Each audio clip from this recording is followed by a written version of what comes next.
Hi, this is Carrie from Tone Wars. We're gonna go live in just a few minutes, but before we do, I just wanted to take a few seconds to say a few things. Jared and I really appreciate when you guys tune in and interact with us when we go live. We work very hard to make sure that our live streams and our produced videos are educational and entertaining for everyone.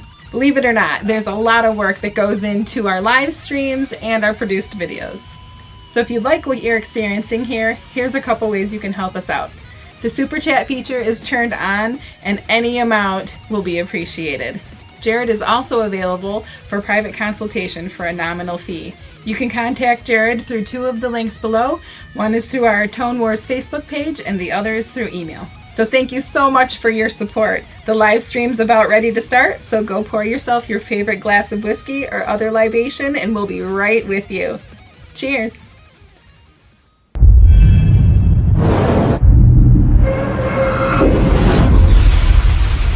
Welcome to Tone Wars.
Hello, everybody. Thanks for joining me tonight. I started on the wrong song.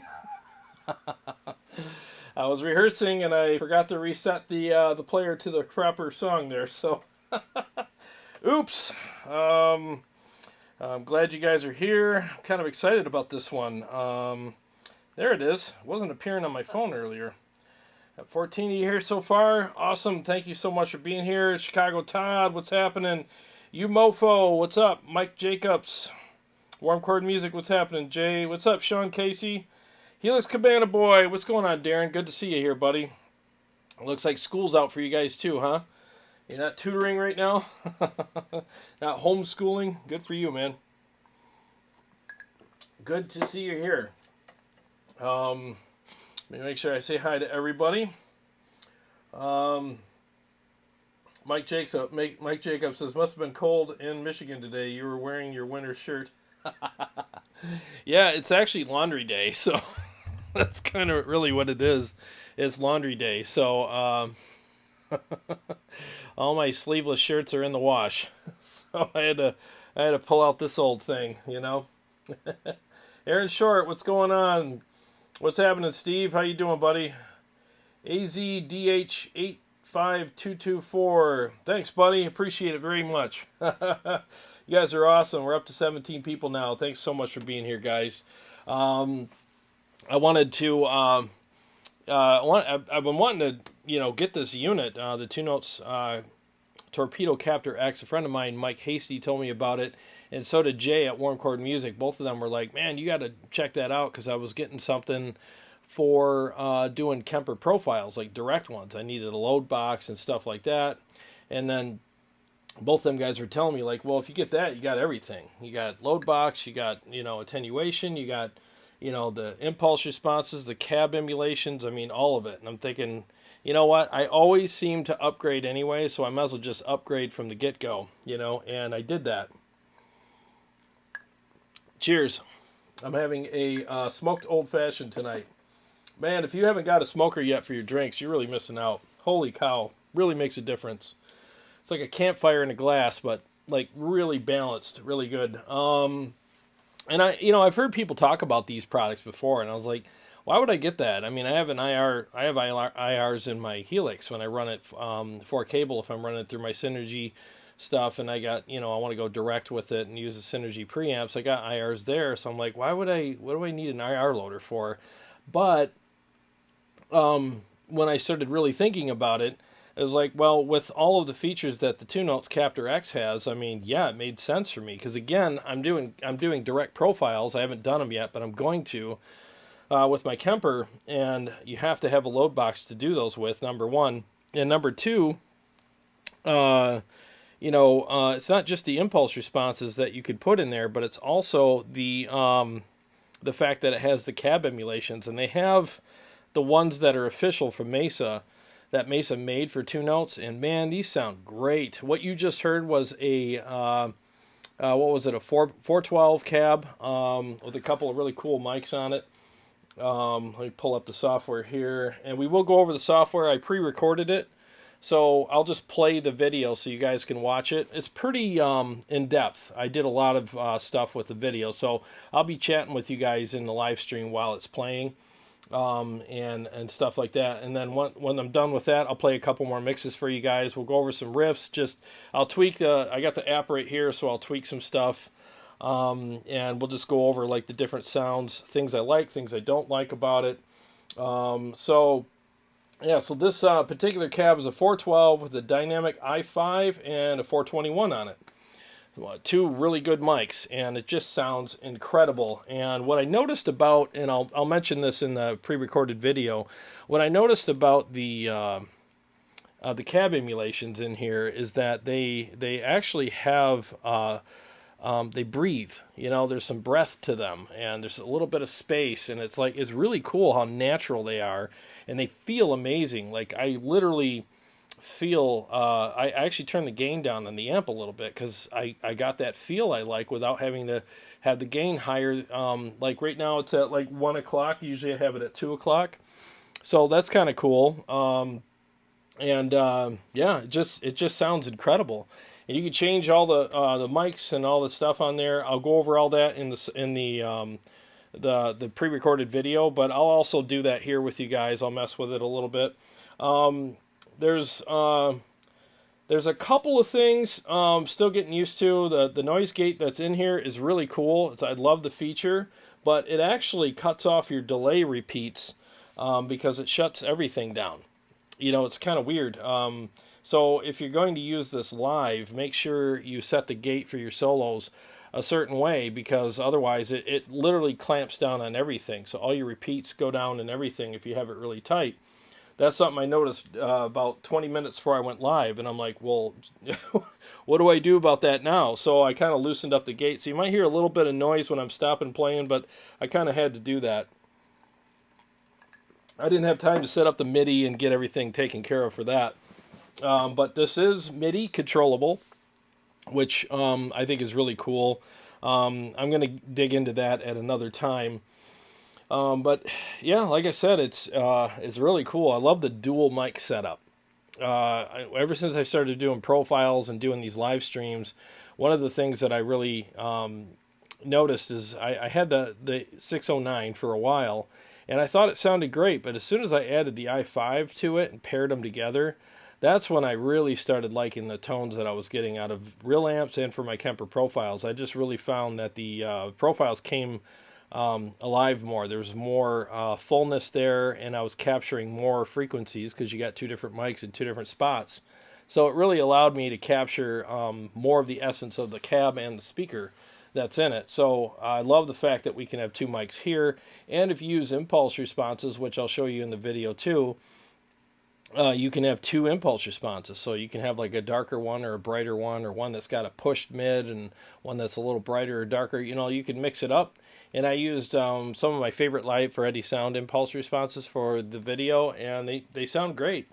One of the biggest things that I noticed between the impulse responses and the cabs are the impulse responses are pretty condensed. They got a very condensed kind of sound to them. There's really not a lot of air around them. But with the cab emulations, they breathe, like I said earlier. There's like air around them a little bit. So they're a little more, I feel like they're a little more natural. Like I have the cab here, the Mesa 212 cab. I'm very familiar with what it sounds and feels like in the room here because I use it all the time. And they're very reminiscent of that, the cab emulations are. The Live Ready Sound impulse responses are also very good. It just depends on what you want. You want something a little more condensed, go there. If you want something that's got some breathing kind of room, some airiness to it, just a little bit, you can really hear the cab breathe. It's kind of weird. Then go with cab emulations. So I got 23 now. Good to see you guys. Let's see here. Return Dakota, what's up, buddy? Oh, Jay, you're drinking a Dos Equis, huh? Yeah, I'm just sticking with the hard stuff tonight. It's been one of them days, you know, because I talked to you earlier, man. It's been one of them days, so very nice weather here, but with all the turmoil going on, just inundated with it all day, and I just need to escape. So, all right. So let me play a couple riffs for you, go over a couple things, and then I'll go ahead and play that video. Like I said, it's really in depth. I did like a screen share so you can see the software in the video, and the software is amazing. It really does a great job. And what you see in the video is exactly what I'm seeing here on the iPad. It's the same stuff, and it really is very intuitive. I didn't have to read any instructions. I didn't have to, you know, call anybody or go online and look at videos. I mean, it's super intuitive. Within minutes, I took right to it, and I knew where everything was and knew how to select things and change things around. I even saved 6 presets on it. So, yeah, it's really, really cool. All right, so let me play a couple riffs. Let me mute the mic, and we'll just listen to this here. This is, again, the Mesa 412 with the i5 and the 421 on it.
It just sounds really good.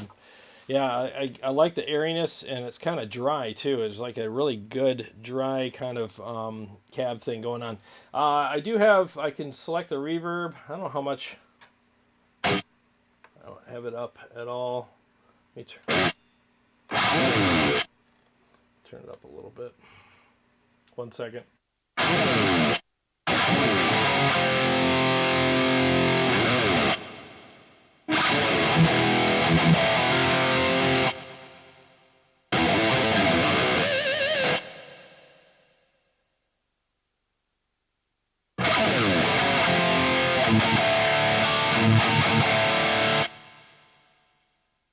Yeah, nice reverb on it too. There's many reverbs to choose from. I'll go over that in the software video as well. Let me just say hello to a couple people, see if you guys have any questions, then we'll go ahead and play the video, and then I'll be back and play a couple more songs for you guys.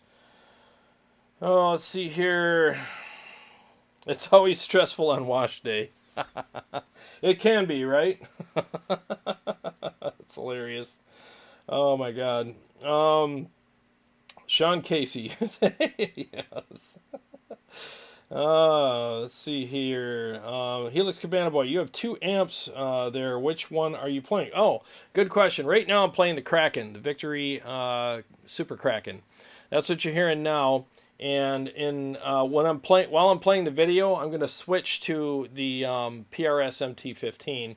So when we come back, I'll be playing that, and I'll play a couple mixes on that for you. I did not sound check that amp, so I'll have to adjust the volume really quick when we come back.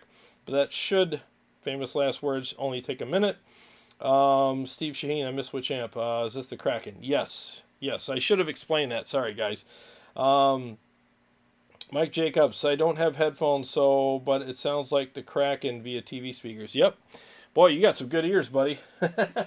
Yeah, the Kraken's on right now, and then this, you'll know the MT15 will be on because you'll see it light up. And right now it's sleeping, getting ready to destroy. So, all right, so give me a minute here, and I'm gonna play that video. And I'm going to do 2 more mixes for you after that. Just hang out with you guys and go over some more of the features, okay? So, 1 second.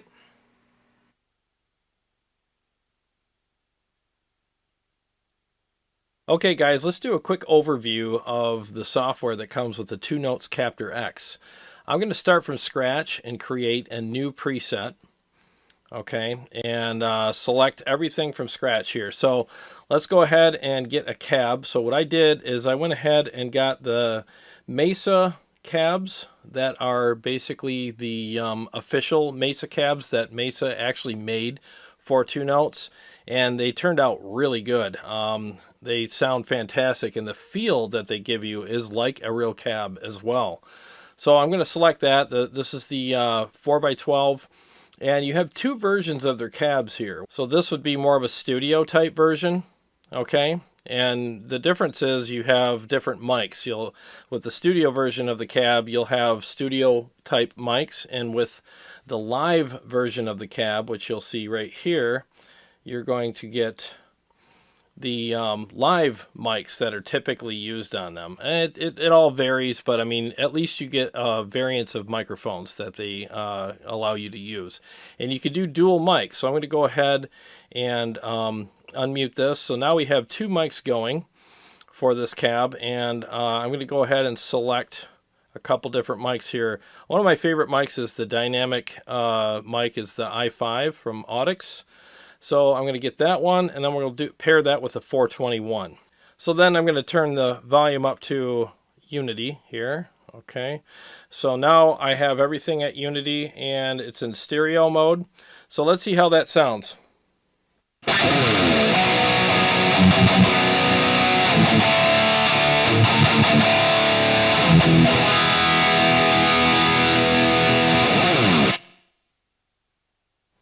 All right, we're off to a great start. That sounds absolutely phenomenal.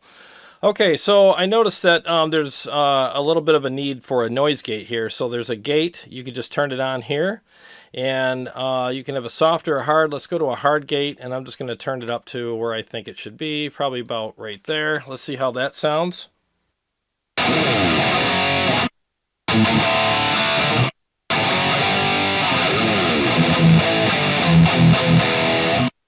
Okay, so now we have a nice tight sound, nice tight gate. Here's a couple other features. If you notice with the different microphones that you have here, you can actually change the distance. So I'm just going to hit a basic chord and just show you the difference on how things sound when I move the mic. Here we go.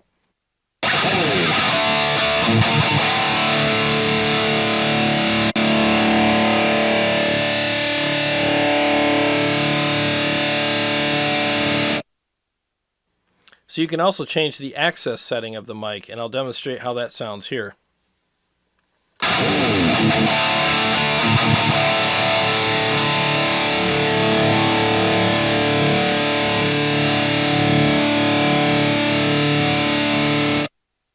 You can also change the microphone position from the front to the back of the cabinet, and I'll demonstrate that now.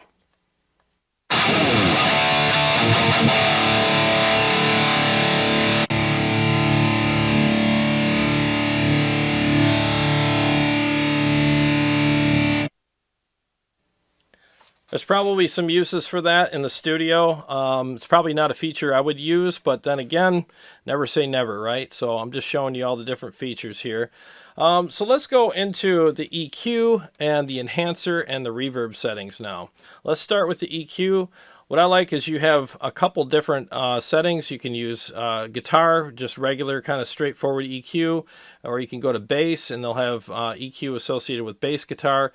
And then they have a custom feature which adds a lot more functionality and a lot more tweakability here. So I'll give you an example here. So if let's say I want to roll off some high end. So first I want to turn the EQ on and I want to find that frequency. So it tells you right here on the dial. Let's go up to 12,000 Hertz. And here is the volume knob that's associated with that frequency. So I'm going to go ahead and play a chord and back that down and let's see what it sounds like.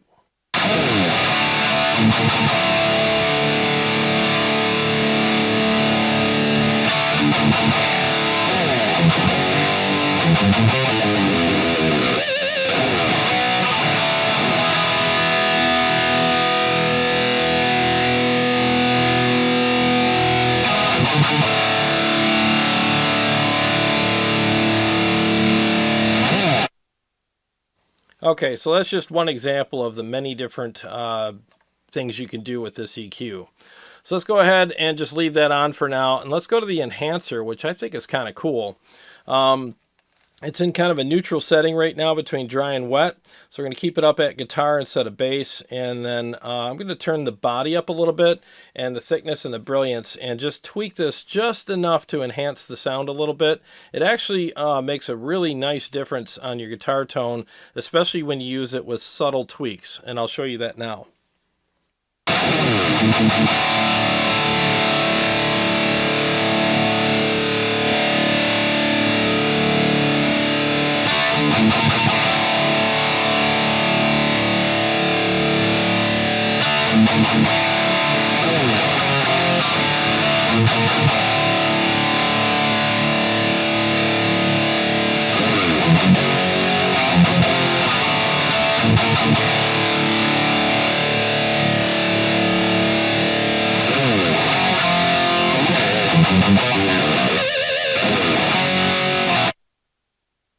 Yeah, that was nice. It added a little more clarity and a little more kind of top end to it that just made it a little bit more crisp. And now I'm going to show you before and after. I'll just turn the enhancer on and off as I hit a chord, and you'll hear the subtle differences between what changes I made and what it sounded like before I made those changes.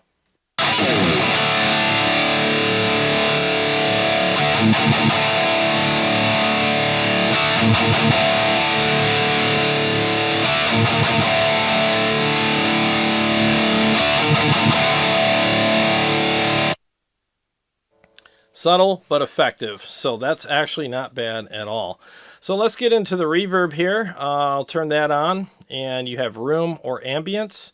Let's go to a setting that at least I'm familiar with. Everybody's played on this stage, haven't they? That looks very familiar to a lot of clubs I've played at around here. So let's just start there and see what this sounds like, okay?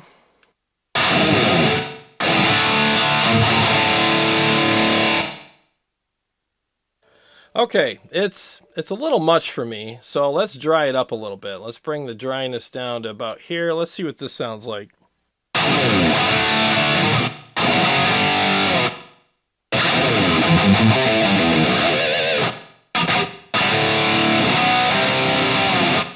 Okay, it's a little better. I'm going to take the color down. Color will basically shape this, and anytime you tweak this, it'll give you a different screen, which shows that you're doing a custom setting now, okay? So let's take the color down a little bit and take some of that harshness off. Here we go.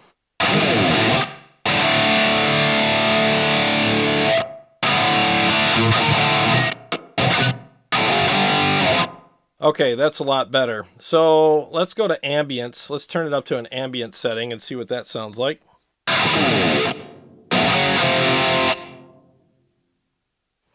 Okay, so now we want to add a little more color because ambience requires it to be, I mean, you can leave it dark, but let's add a little bit more brightness to it and see what this sounds like.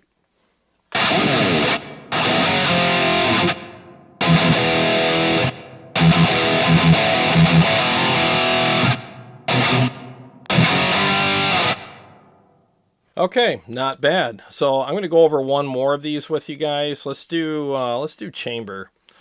That's kind of a cool look there. Let's see what this sounds like right out of the box.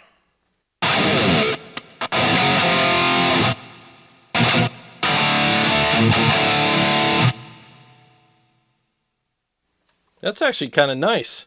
Let's go to ambience now and see what that's like.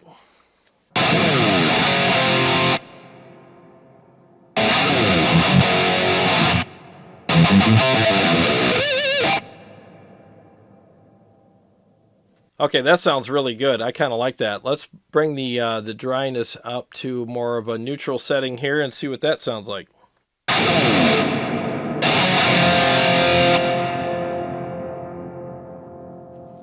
All right, that's pretty extreme. So what I would probably do is bring it back down. I'm not a huge fan of reverb, especially with my distorted tones, but every once in a while it's nice to have a subtle reverb in there. And typically what I do is I keep the reverb very huge. So in other words, I have a long spread or a long decay, but I have the mix down quite a bit. So you have more of a subtle kind of thing, but when you're done playing, it leaves some atmospheric kind of feel when you're done pulling out of a song or a chord, or you hit like a staccato chord to end a song and you got this nice kind of space that happens afterwards. And it's not loud enough to interfere with what you're playing, but it definitely makes a statement when you're done playing. I'll show you what that sounds like now.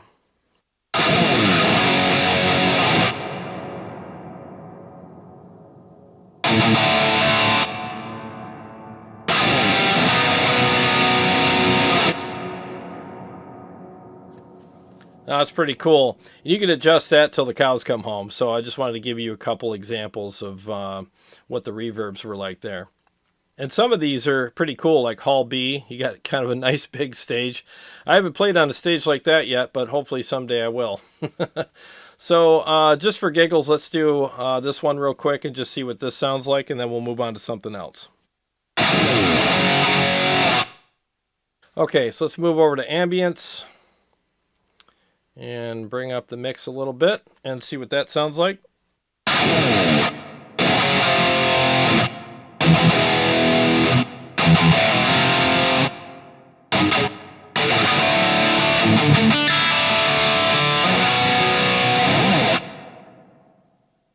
Okay, so getting back to the mics, you have plenty to choose from with this particular cab. You have the 421, You have a bass 20, you have a 160, a 57, 7B, I5, 441, and a few more. And there's really a lot of great mics to choose from, and they actually represent the mics very well. I have a few of these, and I seriously can't tell the difference between these mics and the ones that I use. They sound very accurate with them. So I would highly recommend getting the Mesa Cabs, because they really are good and they represent the cabs very well. I have Mesa Cabs. I've played through them for years and they've always done well for me. And again, these are the official Mesa Cabs that Mesa actually made for Two Notes, and they sound legit. They really do. So I would highly recommend those. So now we'll wrap this up with me going into impulse responses, and we're going to talk about the difference between impulse responses and the virtual cabinets. So let me go into that now. So right here we have a couple of impulse responses that I chose from Live Ready Sound. So basically I'm going to pick a couple from here. And what's nice is they allow you to have two. So I'm going to go ahead and use both of these right now. And let's hear how these sound.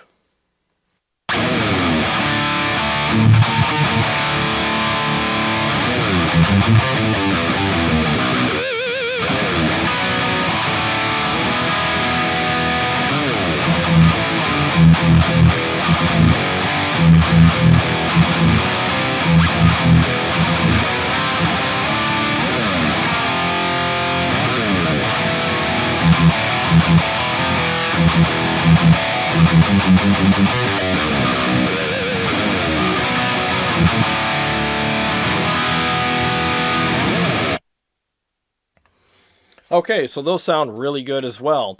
The main difference that I noticed between impulse responses and the virtual cabinets is the virtual cabinets kind of breathe a little bit.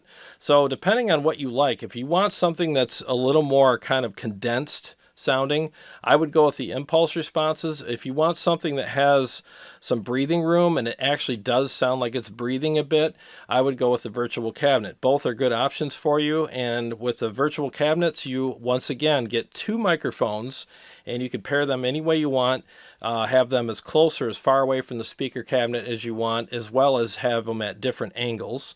And there's many cabs and many mics to choose from, so I'm sure within that realm of virtual cabinets you will find something that will work perfectly for you. And with the impulse responses, obviously you can get any third-party impulse responses you want, and you can have two of them and pair them any way you want and use them any way you want to as well. Okay, so right here I'm going to show you the different kinds of sounds you can get from these Mesa Cabs that once again are the official Mesa Cabs that you can buy for the Two Notes. And they have a bunch of different microphones that you can use for them. There's two sets of cabs. There's like a studio kind of set, and then there's like a live kind of set. And they all have different kinds of microphones that you can use for them. That way you can get a pretty vast array of sounds out of these. So I have one cab here. It's a 412 with vintage 30s in it, and I have two different mics as you see here on it. And what I'm going to do is I saved this as a preset. So what I'm going to do is I'm going to switch between this and a different preset of a completely different Mesa Cab emulation that I have of a 412 still with vintage 30s in it, but different microphones. And I have it set up kind of the way I like it on both of these. And I'm going to switch between these two presets to show you the difference right now.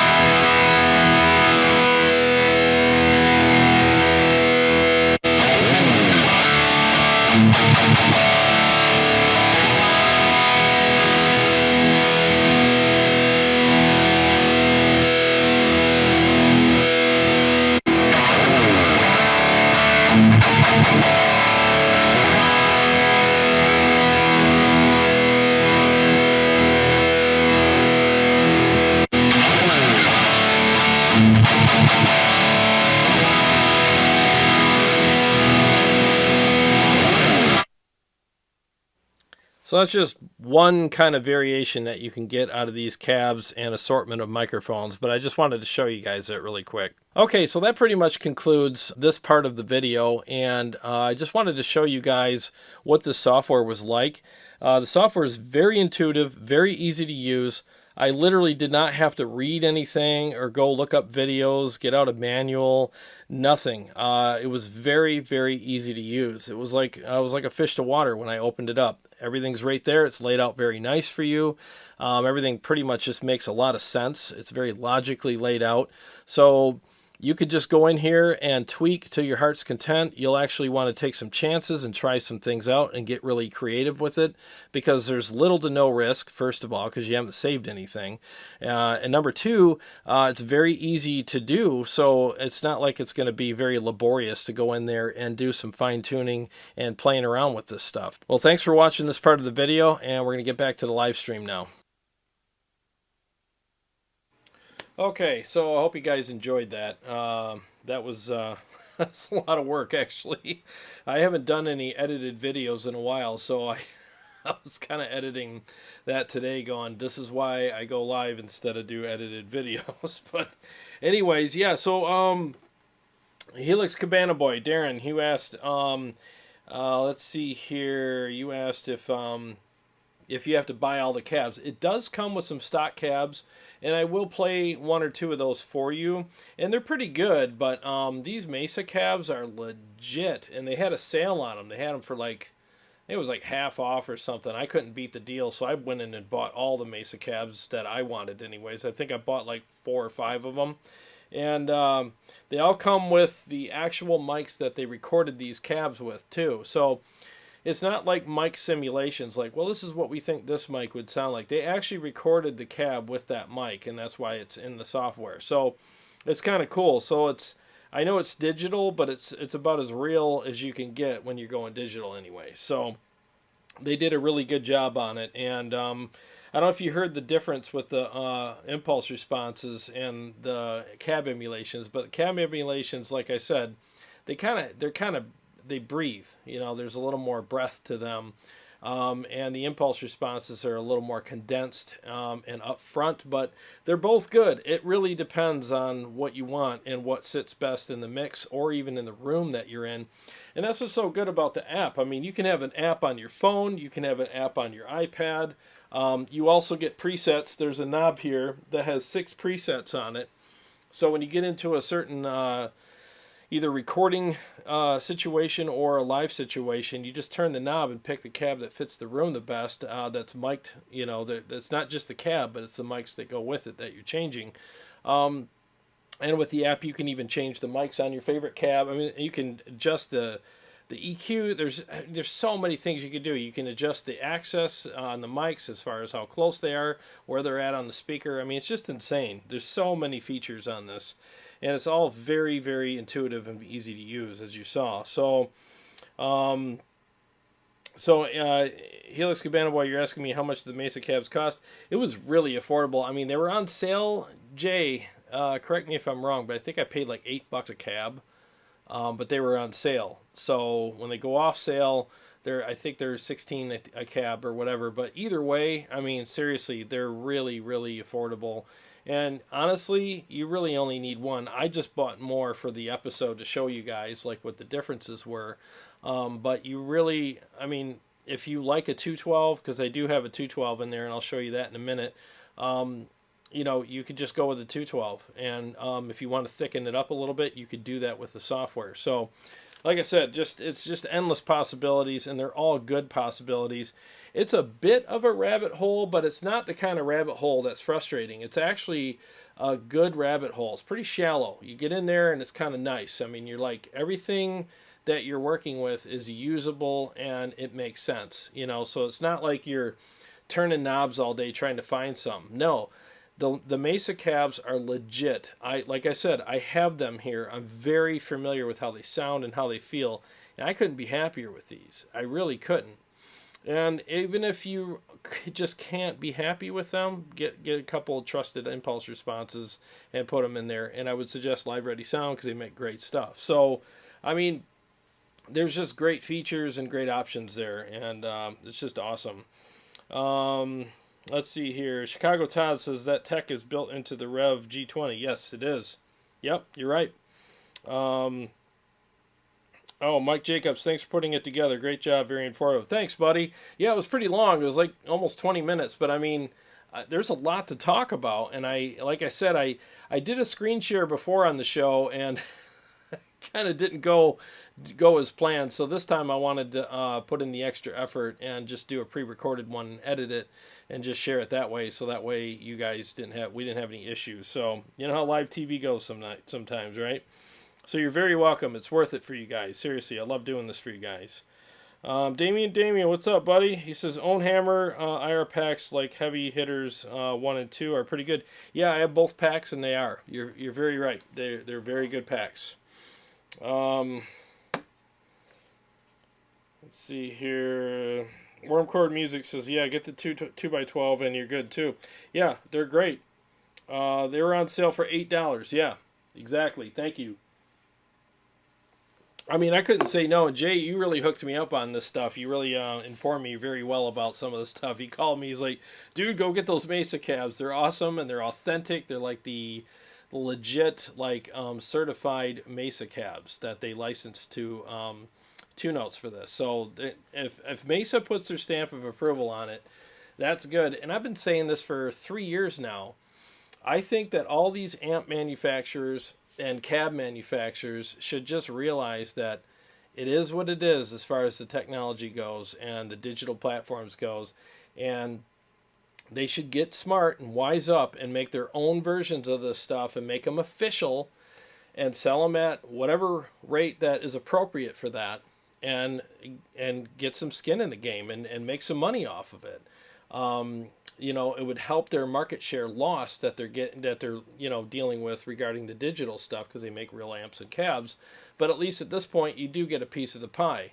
I just think it's very smart for Mesa to do that, and they sound fantastic. I mean, I'll be honest with you, if I had my choice between the official Mesa cabs and somebody else's version of them, I'm going Mesa all day.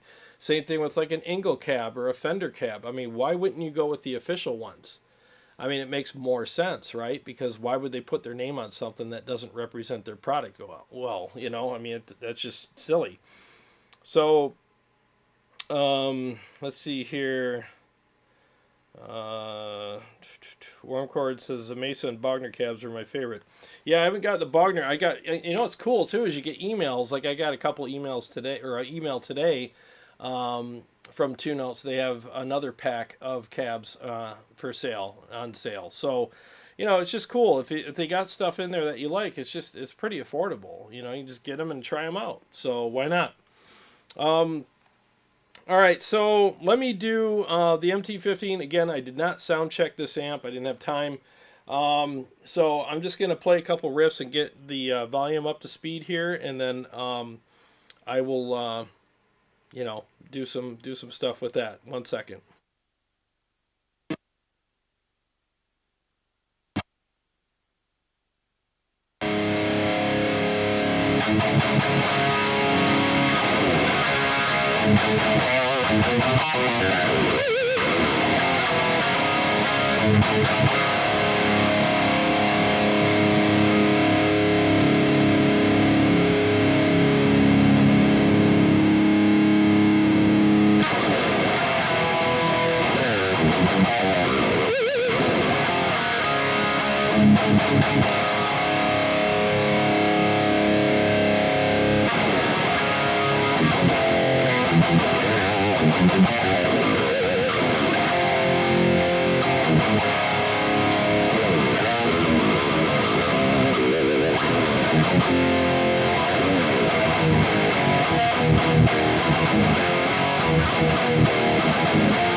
Okay, yeah, that sounds pretty freaking good.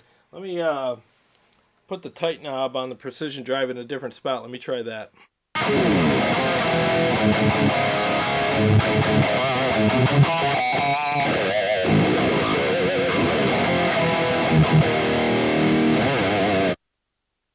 Okay, usually I have the tight knob up 2 notches on the precision drive with the you know, the MT15, but with this cab, it seems like it works better 1 notch up, which is really unusual. But hey, that's why you got to test stuff, right? So let me see. Let me see how this sounds in a mix. Hopefully, this is kind of a loose dial in here, so let me see if this works out okay. Turn that up a little bit there. 1 second here. Let me just do a try. I'll do a test run, and if it sounds good in my ears, I won't make any adjustments. I'll just keep going.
Wow, not freaking bad at all. That sounds freaking killer. What a great amp. I have to say, like, if you don't own an MT15 yet, you're freaking missing out. You really are. It's one of the most affordable, crazy good amps, and for the price, you really can't beat it. I mean, it's definitely one of the best amps out there. Pound for pound, dollar for dollar, you can't beat it. It's a 15 watt amp that sounds like a 50 watt amp.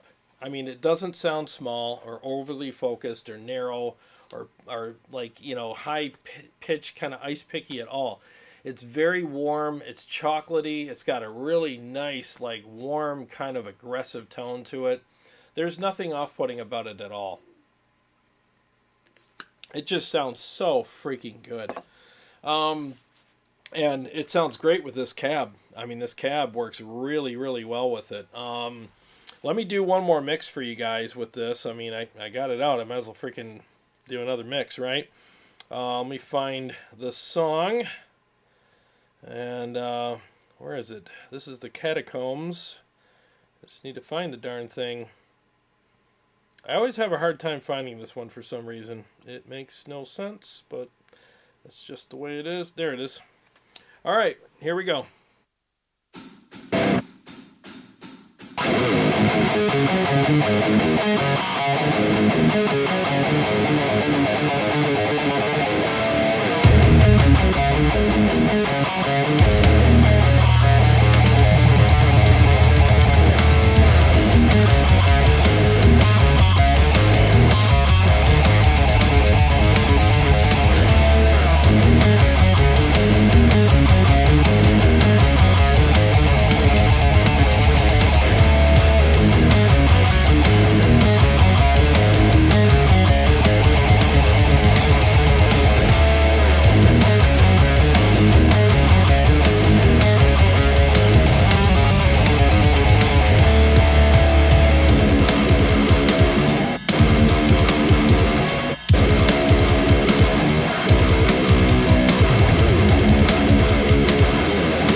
Okay, there we go.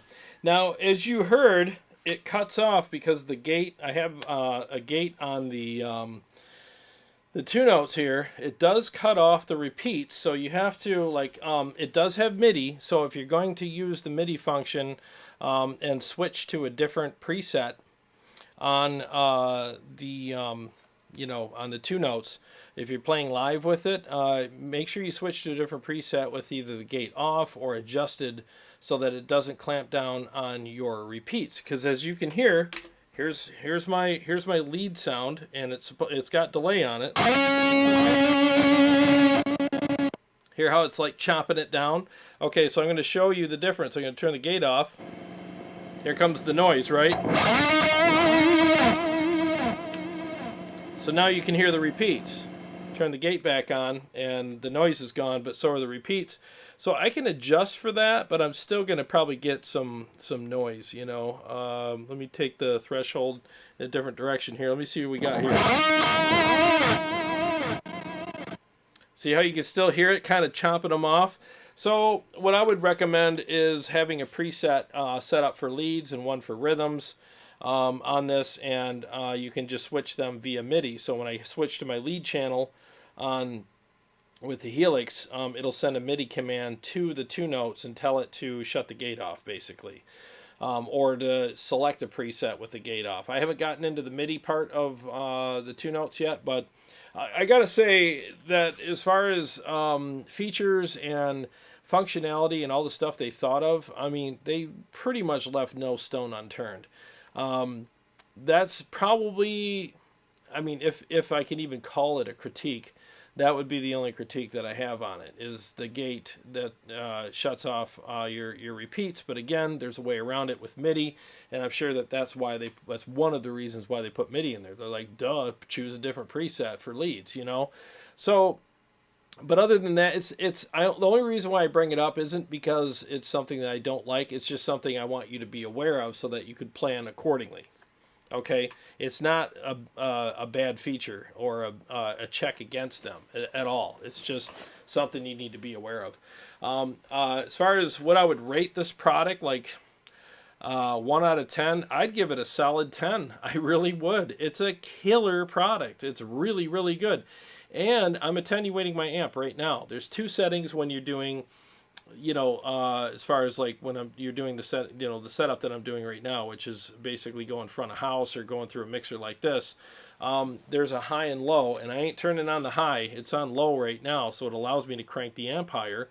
Because right now where my amp is, yeah, the master on the lead channel is at 11 o'clock, and that would be blowing my head off right now.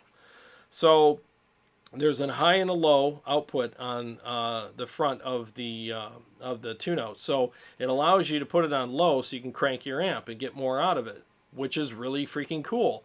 And then you have 3 settings. Well, you have normal, you know, and then you have 2 other settings on the back if you want to attenuate your amp, you know, differently back there as well. So I found out the hard way. I was messing around with it 2 nights ago, and I had it hooked up to my studio. I had my in-ears in, and I hit that button going, oh, what's this? And it just blew my head off. I'm like, well, I guess I know what that is. So, yeah, but it worked really well. Like I said, I don't really have anything bad to say about it. I really don't. So let me read a few comments, and what I'm going to do next is I'm going to go through some of the stock presets, which, to be honest with you, I didn't really care for. I thought they were okay. But that's usually how it goes with a product. You don't usually get like the best on their stock presets. I think they're just there to show you what it can do. But if you really want the good cabs, you got to buy them. But again, very affordable. I mean, you buy IRs anyways, right? And what's nice about these cab emulations is you get one cab and several mics on each side to choose from, and then you can configure them any way you want, as far as they can have, you know, like on this one, I got an 87 on one side and a ribbon 23N on the, or is it 22N on the other side, and I can adjust them any way I want. Access, distance, I can put in the front, behind the cab. You know, I could turn the levels of the mics up. So if I got one mic it's kind of boomy, but I like how it sounds, I could pull that down a little bit and adjust and get more top end out of the other one. I can EQ everything. I mean, again, Lots of great features, lots of choices, but they're all usable and they all make sense. It's not a rabbit hole where you're like you're lost. It's all very logical. So there's nothing wasted on here. There's no fat. It's all meat, you know, and it's very fun to use, and that enhancer is great because you got the body thickness and brilliance, which I went over in the the pre-recorded video, and I made subtle changes on them, and it actually made quite a difference. And honestly, if you have to make big changes with those, you're probably not on the right path as far as what cab you want or what mics you're choosing. You should just have to just fine-tune things a little bit. That's just my opinion on that, but that's just the way it is. Okay, so Chicago Todd, Thomas Blug will do something similar with the Amp X when it's released, meaning he will work with amp manufacturers to create certified amp recreations. You might be able to dial in a Soldano or Bogner. Dude, thanks for posting that. Thank you, Todd. That's awesome. I think that's cool. I really think, like, honestly, if I was an amp company, if I was an amp maker, I'm an entrepreneur, so are they, but I just think differently than a lot of these guys. I'm not so territorial about my stuff. I would rather, it's almost like if you can't beat them, join them, right? You know, it's like, well, they're going to do the digital stuff regardless. Okay, you can fight against it all you want, but it is what it is.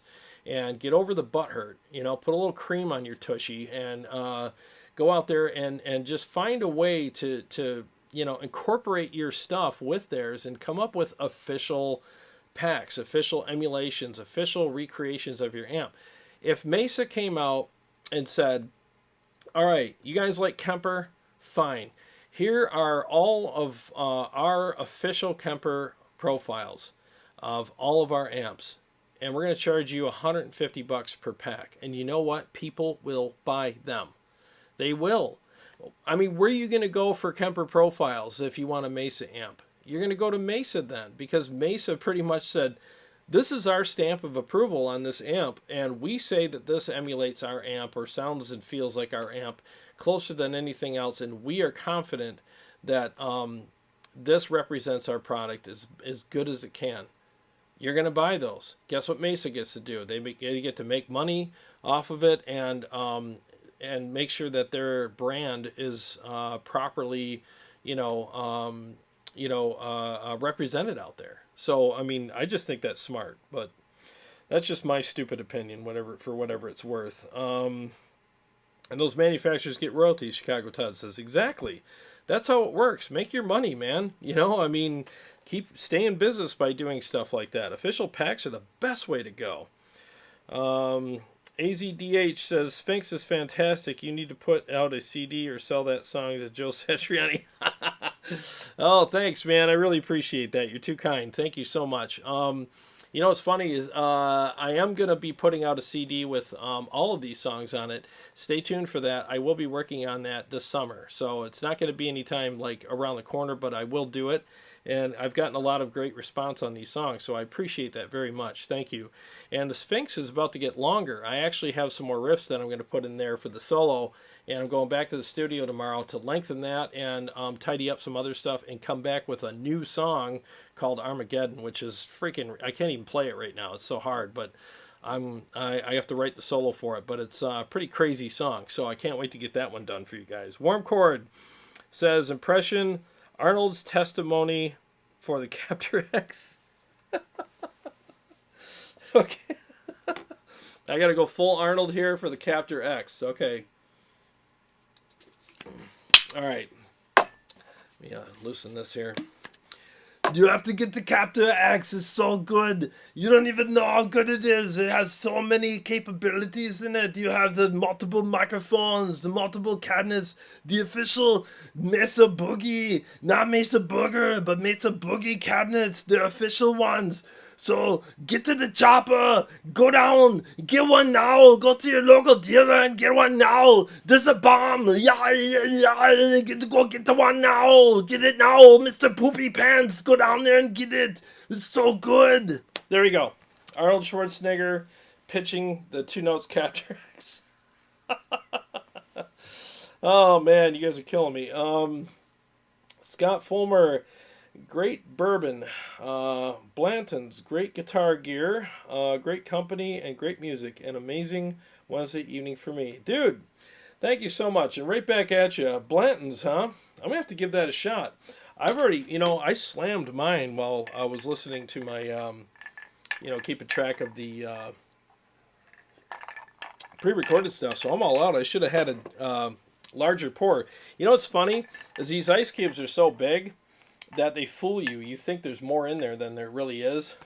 So I got to get used to that, because I'm like, wow, that looks so, because it comes up to here with the giant ice cube in it, and really it's probably like a shot and a half worth. And I'm going to have to put the bourbon in first, then the ice cube from now on, so I can actually have a proper pour, because I'm running out sooner than I should be. Let's see, Warm Chord Music says Rev was very close to doing their own Kemper pack, but decided not to. Wow, they really should do their own Kemper pack, man. And they're such an open-minded company. You'd think they would have done that by now, because that would be smart on their end. Let's see here. Flip Hunter, sorry if I'm butchering your name. 4043, love your zombie review. There is a company called Harley Benton. House brand of Thomann, make a 212 for 200. I'm Scottish, and the speakers are Celestian Vintage 30s. Best deal. I run my Joe Zombie into it. Thanks for being here and for commenting. It's funny you mentioned that, because I did do a video a couple months ago about the Harley Benton cab, and yeah, it's a great cab. In fact, I sold it to a buddy of mine, Mike Hasty. I sold it to him. And I missed it, so I actually ordered another one, and it should be here within about a week or so.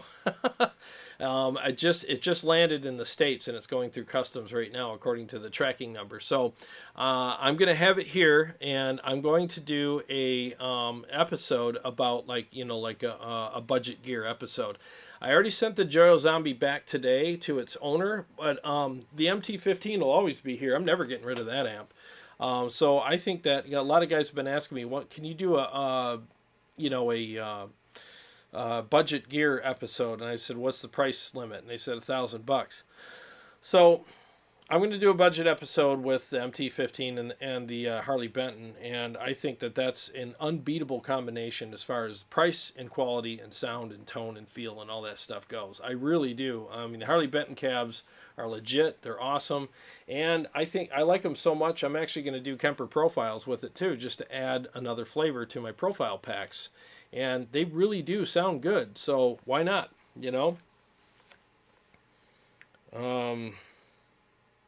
Christopher, I definitely need the Two Notes.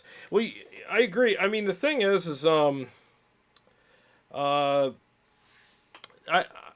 first heard of this product and I saw people falling in love with it, I'm like, what the hell? I mean, it's a IR loader thingy, and I just didn't really dive that deep into it until I started thinking about attenuating my amps and needing a load box for my direct Kemper profiles. And all of a sudden it started making sense, and I'm like, oh my god, I can actually go do a show with my amps now and not worry about having to take the cab, because these amps will easily fit in my truck. I mean, front seat, you know what I mean? You could put an amp head on your front seat, or I'm just saying minimally, you can put it up there if you had to, and you could take your amp to a gig now and go direct with it and not worry about the cab, because the cab is, I mean, let's face it, you guys with 412s, man, stuffing that into your car or your truck or whatever, those things weigh 100 pounds, and they're big and cumbersome, and they get all banged up because you're getting them in and out of a car or a truck, and you're up and down stairs or stages, or, it's just a big pain in the ass, so having something like this, now taking my amp to a gig it's a no-brainer. It's like, why wouldn't I? Amps are small, like amp heads, they're small. They don't weigh that much, especially when you compare them to a 412 or even a 212. I mean, my 212 cabs, maybe I'm lazy or maybe I'm just, normal. I don't know, but I have two of them. One stays up in my living room and one stays down here. And I love having the stereo sound in my living room. That's why I ordered the Harley Benton back, because I'm going to keep it up there. But I got tired of lugging my 212 up and down the stairs every time I went live on Wednesdays and Sunday nights. And I was like, man, this is getting old, so I left it down here. So, I mean, going and doing that at a gig, you know, in and out of the truck and upstairs and, you know, stages and they'd come back all banged up. And, you know, it's just with the Two Notes, I mean, you can literally just bring whatever amp you want, pick a cab emulation that works really good for the room, and you're done. You know, simple. And you could split the signal, run one signal to your in-ear monitors, you know, board. You know, you can get those three-way, you know, XLRs, you know, send one to the house, one to your in-ears, you know, and it's stereo. So, I mean, it's just, and the presets are there, so you can just, you don't have to dial anything in. You can get on a stage and go, all right, walk in front of house during sound check and grab your phone, link to the freaking Two Notes, and then just go hit a chord, you know, and go, it sounds a little dark for this room. I have a brighter setup. Let me go in and select that one. Boom. You do it with your phone while you're standing in front of the front of the house, and you can hear what it really sounds like in the room. I mean, it's just so freaking cool. I mean, they thought of everything. They did a great job on it. It's made well. It's built like a tank, you know. The software is amazing. And I love the fact that they made, gosh, this is great. They made software that not only works for Apple, but works for Galaxy as well, like the Galaxy phones. I mean, I use it. I have a Galaxy phone. I hate Apple. So I have an iPad here, and I have a Galaxy phone. And I have software that works on both, and it doesn't look substandard on the Galaxy. It looks exactly the same.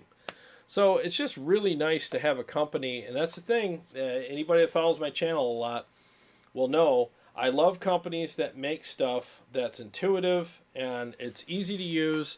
And I'm looking at my meter here. It's kind of down. Sorry, guys. My mic is not that hot tonight. I love companies that make stuff that has features that we can use. It's easy to use. It's intuitive. And it works with all kinds of different platforms. I mean, that's the kind of stuff I really look for when I buy gear.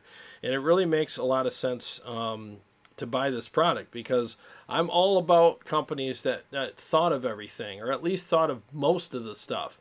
And Two Notes 100% knocked this out of the park.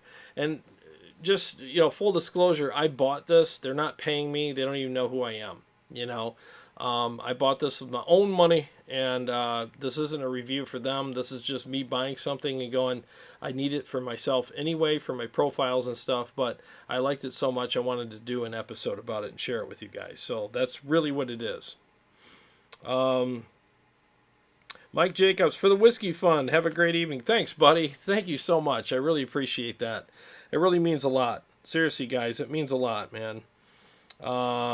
Christopher, I read yours. I definitely need the Two Notes. Yeah, I recommend it. Just go get it, man. It's great.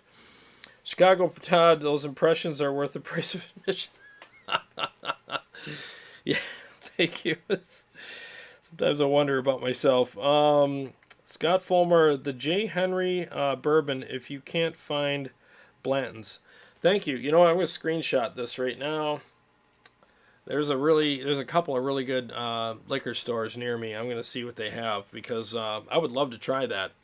I'm drinking Bullet tonight, which I think is a great go-to, and I also drink Bullet, Buffalo Trace occasionally as well. And I smoke my drinks, and I put that little bit of syrup in them I get from, I forget the name of the company, but they make this really good old-fashioned syrup that you can put in, and it just works. I love it. So, but thanks for the heads up on that. Warm Chord says, how do you think the Helix speaker emulation compares to the Two Notes in both intuitiveness and tone?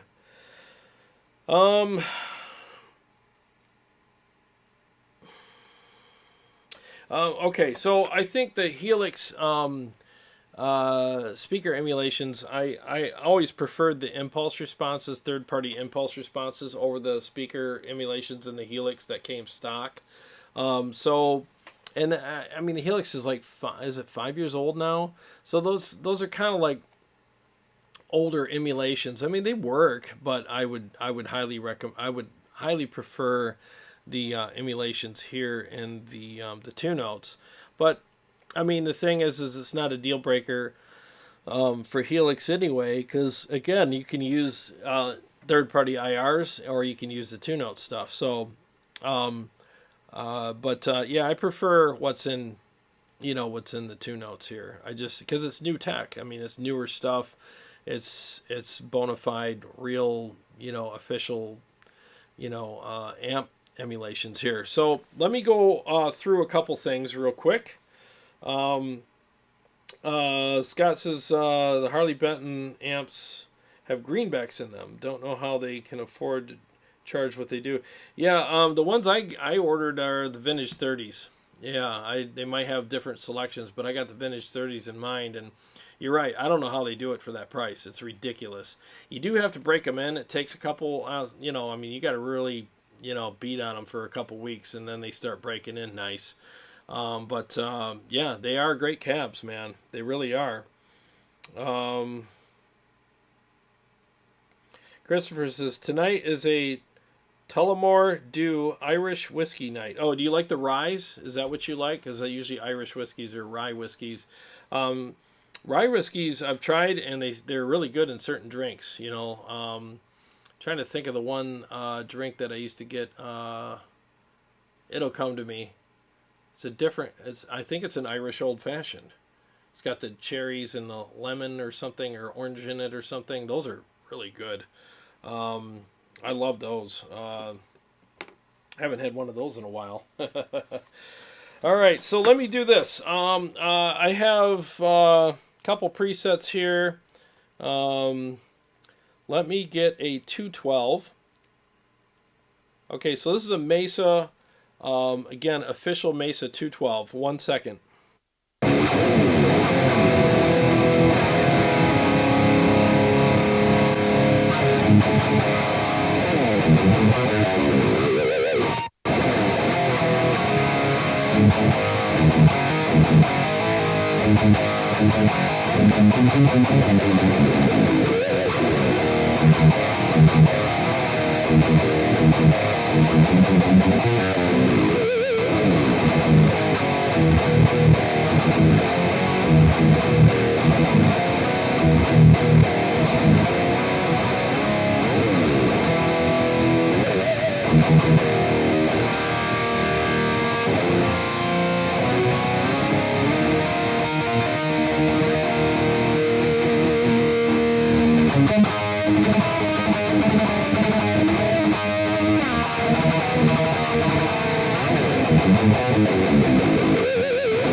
Wow, that's really full, especially for a 212. That has the ribbon 4038. I don't have my glasses, so, and then 87 on it. And I just left them right where they were. I didn't really do any access or distance on those at all. I just thought they did a great job on them. I actually have no enhancement at all on this cab. It's just raw. No EQ at all. It's all just, yeah, it's all raw. Yeah, they did a really good job on this cab. So that's the 212.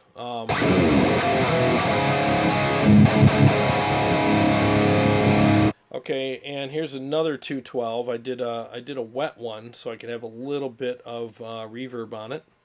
So let's check that out.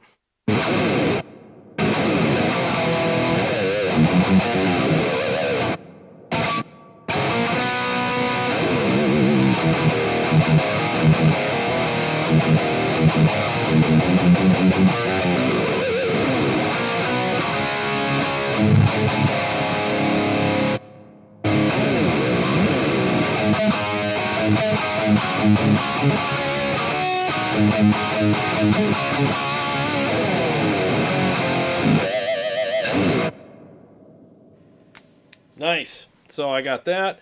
Okay, so let's go over. Let's do a stock one here. Crunch Vintage Rhythm 70s. Let's try that cab. 1 second.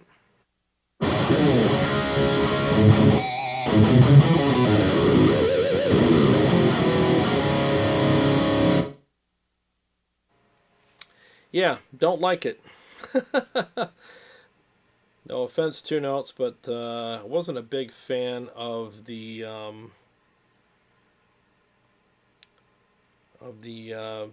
stock stuff. Okay, here's a modern metal mud killer. Let's see what this sounds like.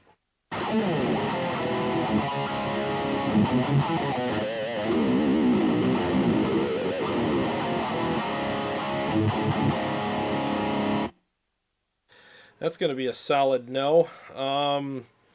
So let me, now on this one, you can move the mics around. The mics are in really, in my opinion, weird spots. So let me move them back to what I think would be like right on, you know, normal, I guess, on the cab. I could be way off here. I'm just kind of poking and hoping here. So let's see what we got now. I moved them all right up to the cab where I think they belong.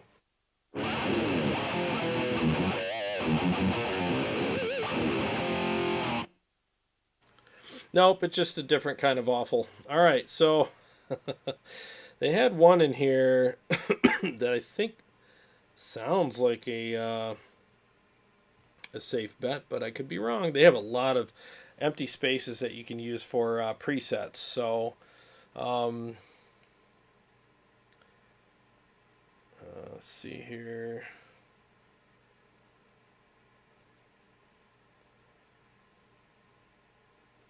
Post metal greatness. Let me see what that is. Hang on.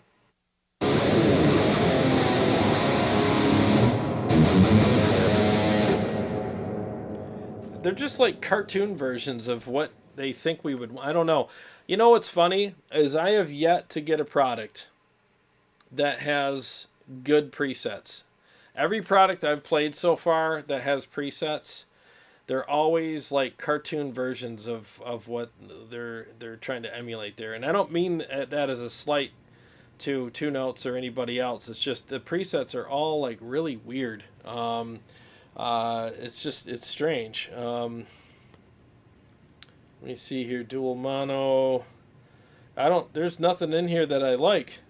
And which is weird because it's like, why wouldn't you want like some really good straightforward presets so that people can just you know, fall in love with your product immediately and not second guess and go, well, all right, so these don't sound good. That's like first impressions, right? Why wouldn't you have something in here that's more straightforward?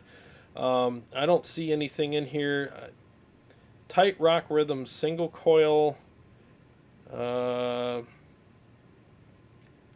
don't have single coils, but let's just do this for giggles.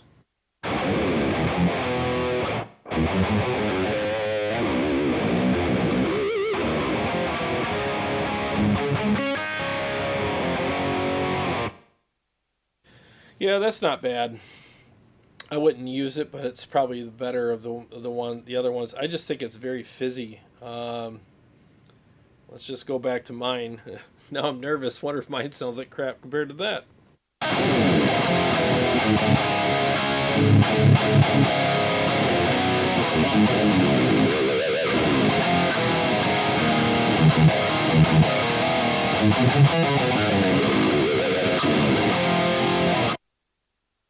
Nope, that's pretty freaking good. And then here's the other one that I made, the live version. All right, here we go.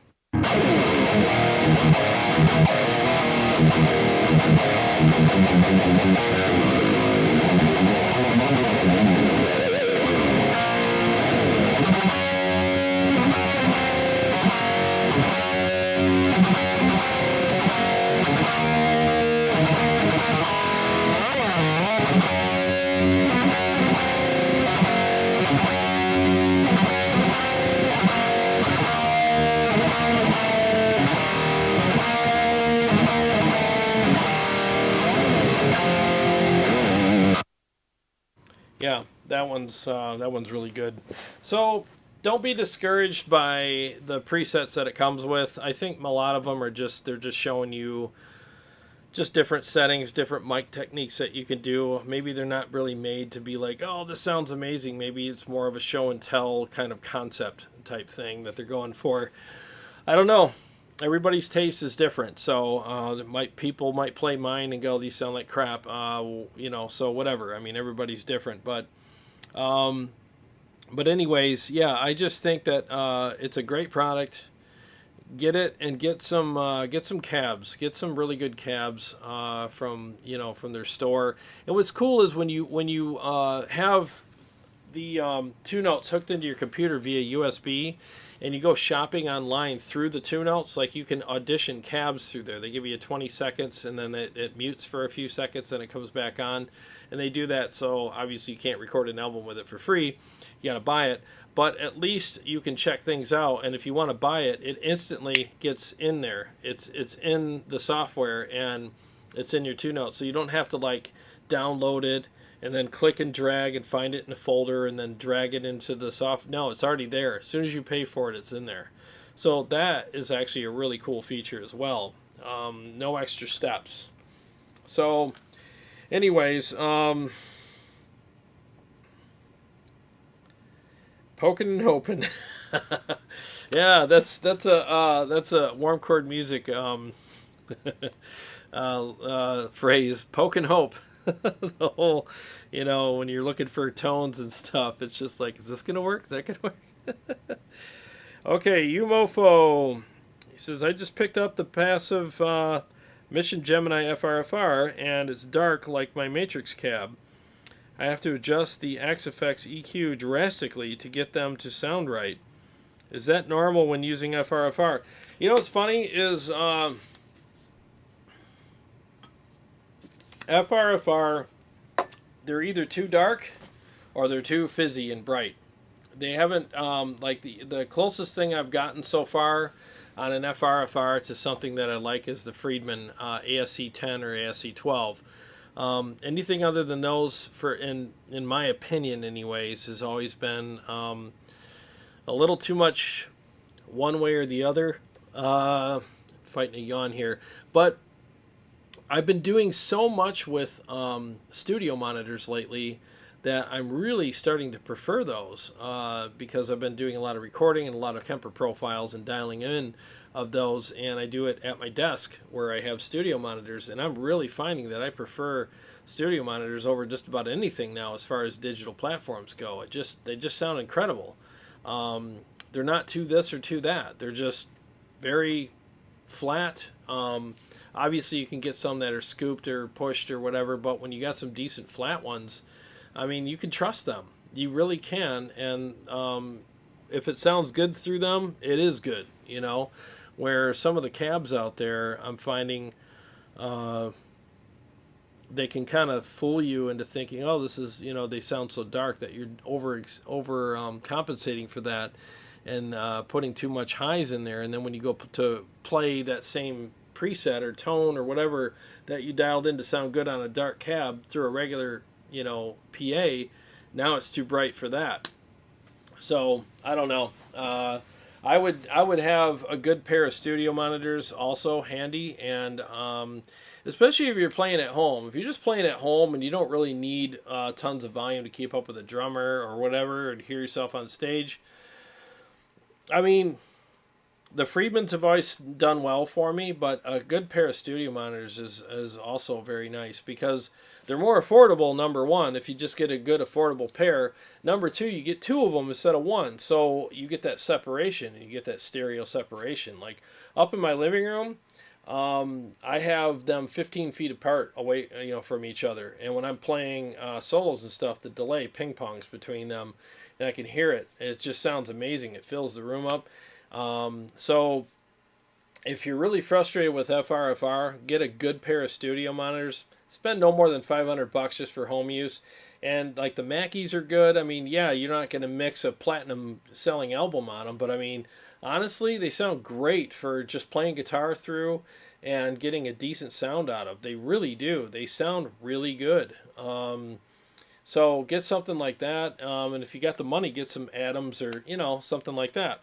So it depends on what you want. Let's see here. Umofo, does anybody else have to cut the bass and boost the highs with FRFR cabs, or is that just me? It depends on. It really depends on what you're playing. I like Kemper. I haven't had to do that with a Kemper because I just profile the amps the way I like them, and I usually I don't really EQ them. They usually sound great.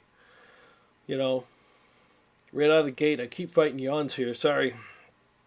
I have like 4.5 hours of sleep in me right now, and I just had a glass of whiskey. So, Wormcore says, Jared, I honestly think the Kemper has the best presets of any digital device. More usable tones than most units. No, you're right. You're right, because like all of the, I shouldn't say all, but a lot of the profiles that come with the Kemper when you open it up out of the box fresh are really good. There's some great stuff in there. So there's still stuff in there that I go to every once in a while. Guido Bunge's stock has a diesel VH4 profile in there that's money. It's money, money, money. It's so freaking good. And I still love it to this day. And it comes with the Kemper. And there's a lot of other good amps that come in there too, good amp profiles. So you're right. You're right. It's just a lot of other digital platforms. The preset part of them are just crap. And it's weird because it's like that's the first impression people get of your product is they're going to play the presets first. And if they sound like crap, I mean, someone like myself and maybe a lot of you guys that are watching, you'll actually go, all right, these are terrible, but let me download a couple exterior impulse responses, third-party impulses, or let me buy a pack of cabs from Mesa or whoever else and put those in there for $16. I'll take a chance. And then you're like, oh, these are great, so, but if, sorry, I gotta yawn. I don't care, I gotta get this out. I've fought it 10 times.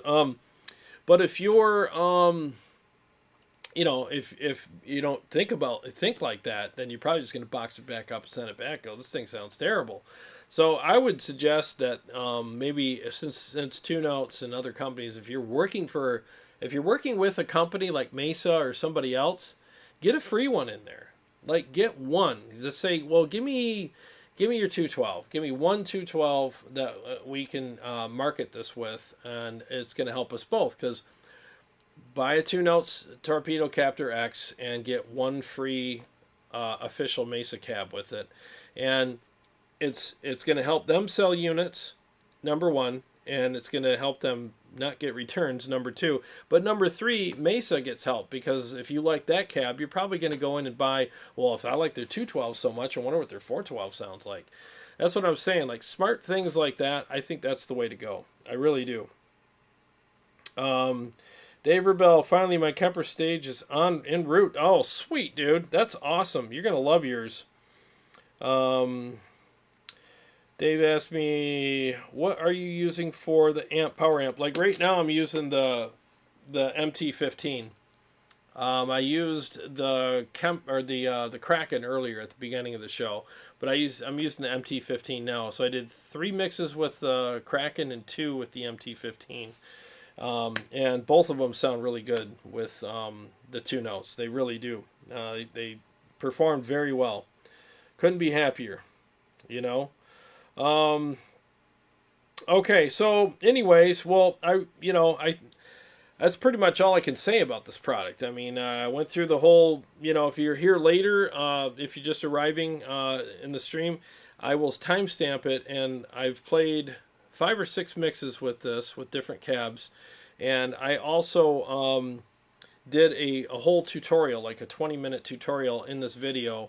I did that earlier. I filmed it yesterday, edited it today, and it's in the video where I went through all the features and the software and the different settings. The only thing I did not go over was the twin tracker. And a lot of that's because I don't know if I'm doing something wrong or not. I have to dig into it deeper, but so far I'm not a fan of the twin tracker at all. But what I'm going to do is if I have time tomorrow, I'm going to record, because the twin tracker is actually supposed to keep you from having to, like if you're in a rush and you want to record 2 guitar tracks, you can do it with one take, one pass, and it splits the guitar up and it kind of delays one side and it makes it sound like you're double tracking. But I don't know if it's a feel thing or an ear thing, but for some reason when I turn that feature on, I'm not a big fan of it. Let me play it real quick for you.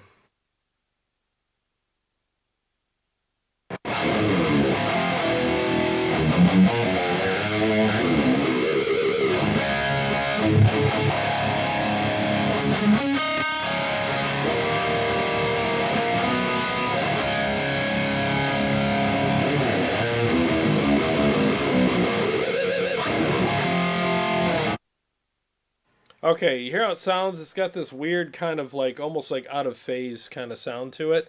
Let me put the tightness. Let me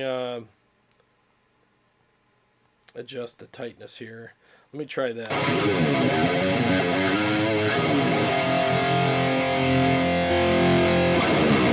Okay, so that's pretty much tightness all the way. It's all the way up, which makes it pointless because it's not really splitting the signal at all. Let me put it up a little bit here.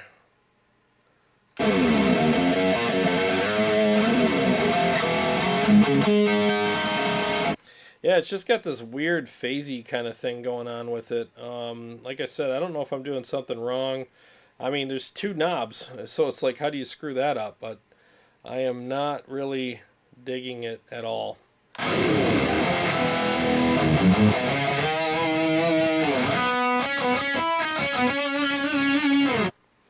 Yeah, it's just got that weird slapbacky kind of sound, and I hate slapback delay. I hate it. So anytime I hear anything that's near it, it's like nails on a chalkboard to me. So maybe that's what it is, and maybe you guys are thinking, I don't know what his deal is. It sounds great to me.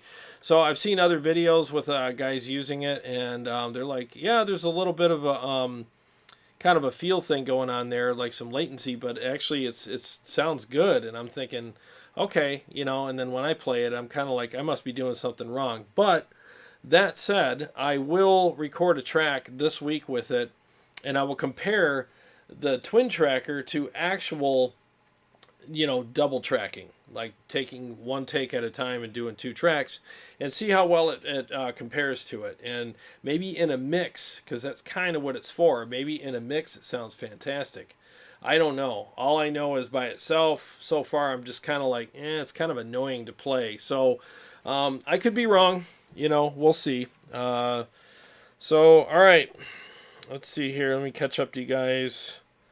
Dave Rebell, missed the Kraken. It'll be on the replay, though, buddy. Sorry about that, but it'll definitely be on the replay. I actually started out with the Kraken. So, Warmcore says, Twin Tracker is a cool concept, and I believe you can adjust the timing and fix the phasing thing, but double tracking will always be better. Yeah, I think you're right. But all I have here is balance and tightness, and I've messed with it, and I can't seem to get it to sound the way I like it anyways.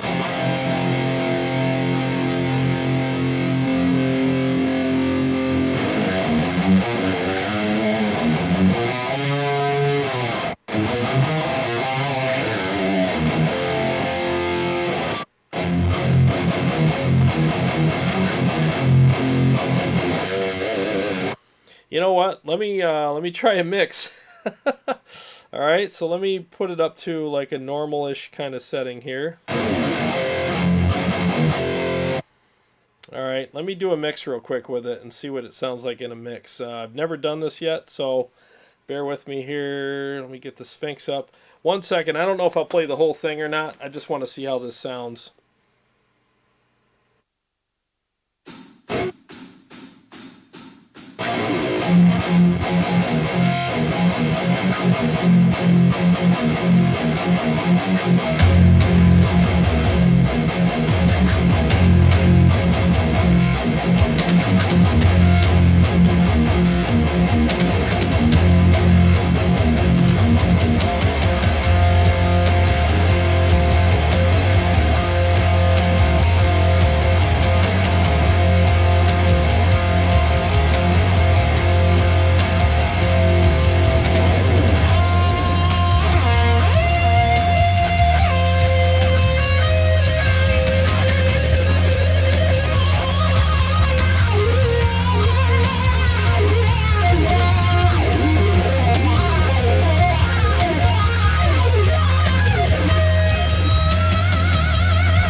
Yeah, it's interesting. It's interesting. I'll have to mess with it some more and come up with a sweet spot for it.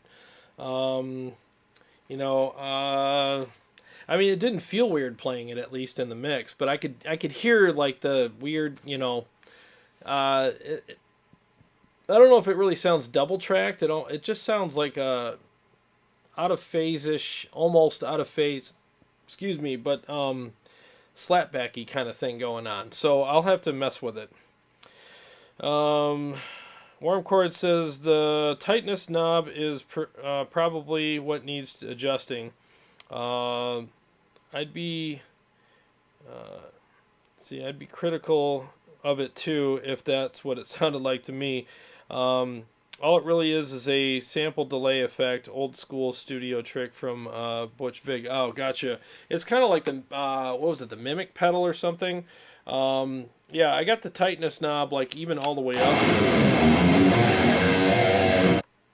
That sounds crazy. We'll turn it down a little. See, now it's got that weird pipey kind of thing. Yeah, it's just really odd sounding. Yeah, I'm not a big fan of this feature.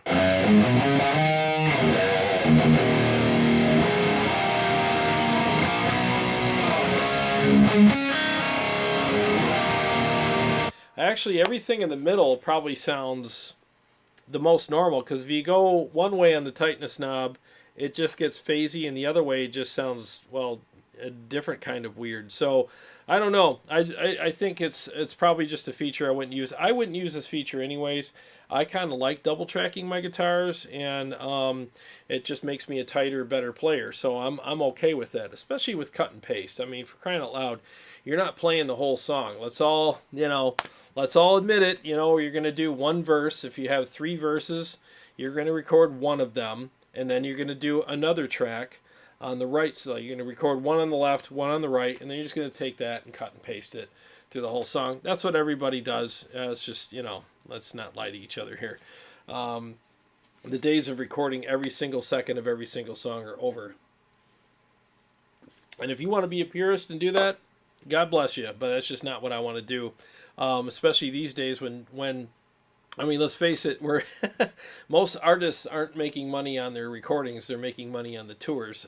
So it's like, why go in there and kill yourself for something that you make pennies on the dollar for when people stream it? So that's the way I look at it anyways.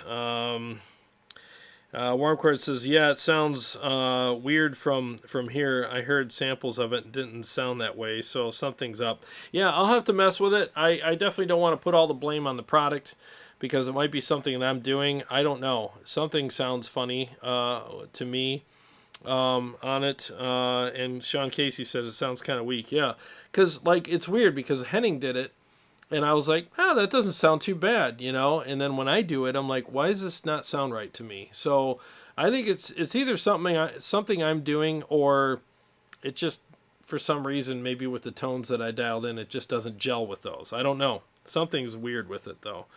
So if there's anything critical I would have to say about it, it would be the only thing, but I would never use that feature anyway, so I don't really care, The rest of it, the cab emulations, the software, the intuitiveness, the fact that it carries a load, and it has attenuation in it, and it's affordable, and it's lightweight and easy to kind of incorporate with your gear.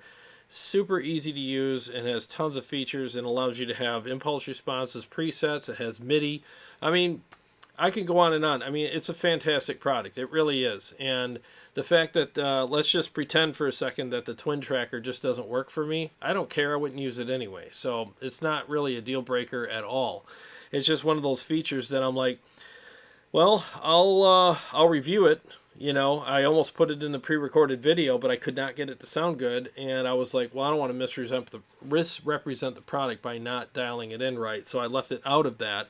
But since we were talking about it, I figured I'd give it a try and see if you guys knew what I was doing wrong, because it doesn't sound right to me. But again, it could be my fault, Mike Jacobs says, the Captor X, after playing high power into it for a while, how hot does it get? Is there a fan? Good question. Yes, there is a fan. And I'm touching it right now. My hand's on it, and it's cool. It's literally cool. I mean, I haven't had the fan going crazy on me at all. You guys would have heard it because I got the mic right here. So I'm not. It's. I heard one of their other products got pretty hot and stuff like that. I don't know, but this so far has been great. I haven't had any issues with it as far as heat goes. So yeah, it's been a great product. It really has. Let's see. Do you have left and right output from Captor X panel? Hard left and right. Let's see here.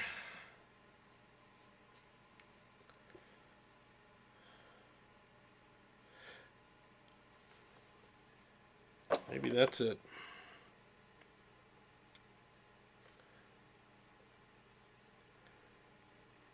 Pan this all the way.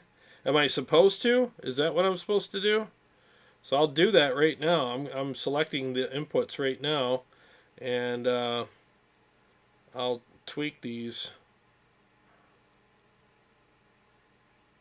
Oops. Wait a minute. I'll have to mess with it. Yeah, I'm definitely going to have to mess with it and see, because something's up. You know, it just doesn't sound right. So let me ask you, is that how it's supposed to go? You Mofo, thanks for the super chat, buddy. Thank you so much. He says, your content is more interesting and useful than channels with 100 times the subs. Thank you, man. I really appreciate that. Here's hoping your channel grows to the size it deserves. Wow, man. Seriously. That really means a lot, dude. Seriously, after the kind of day I've had, oh my God, you made my day, brother. Thank you. Jason Taylor, he says, I'm bummed because I was here at 2 p.m. My time getting ready for the show, and then had a client who needed something. Go figure. I'm here now, though. Well, good to see you, buddy. Glad you're here, buddy. I was wondering, I didn't see you in the chat earlier, so glad to see you here. Thank you so much for the super chat. Since you just got here, let me know what you want me to, I can cover something for the next few minutes that I'm going to be live here. But I'll see what I can do for you, Okay, so Jay's saying I need to pan these hard left and right. So let me do that. Let me just, we're live, so why not? Okay, so I'm going to pan one of them left. Okay. And let me select this one. Tweak. I'm going to pan it hard right. Well, we might have just solved the problem.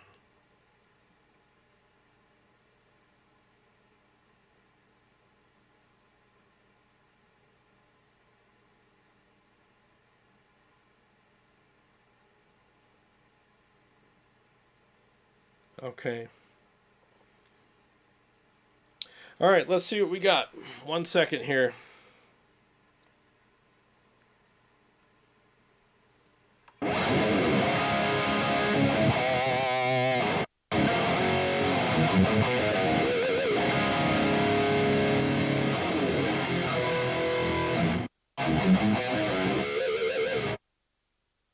Oh my God, that's it. Holy shnikes, that sounds fantastic now.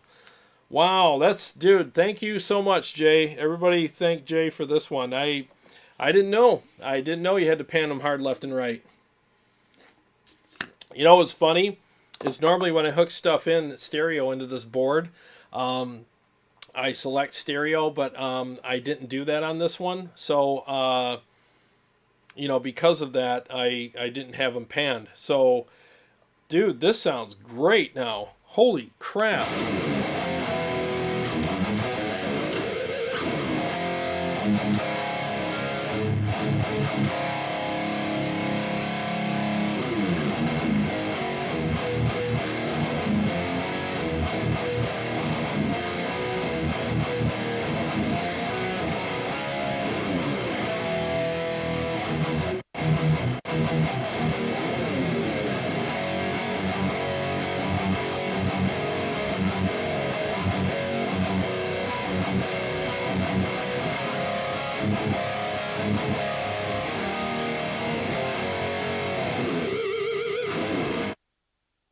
Holy crap, that sounds really that sounds really good.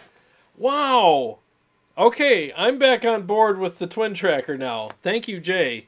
I apologize, guys. Like, literally, I did not think of that. Because normally, again, I have everything hooked up in stereo here, and I just didn't on this particular time. This sounds, I don't know what you guys are hearing, but in my in-ears, this sounds fantastic. All that weird phasey stuff is gone. Now it just sounds, it literally sounds like I'm double tracking. And it feels good. Let's do a mix now. Let's freaking see how this works. Holy crap. All right, I'm definitely on board with this now.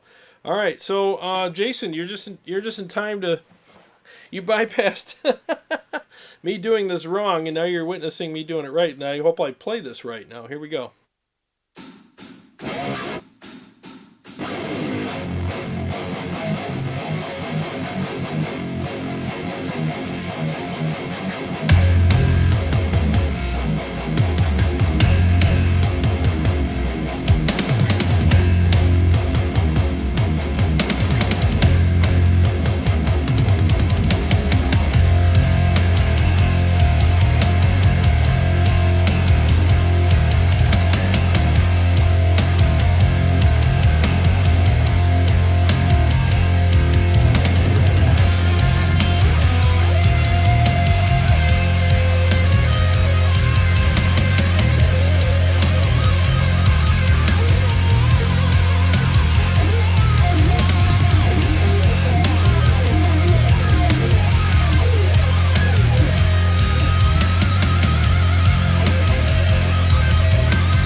Holy crap, man, that sounds incredible. It's kind of got a Zakk Wylde kind of feel to it when you're doing the pinch harmonics and stuff. It's got that big sound. That is freaking cool. Wow.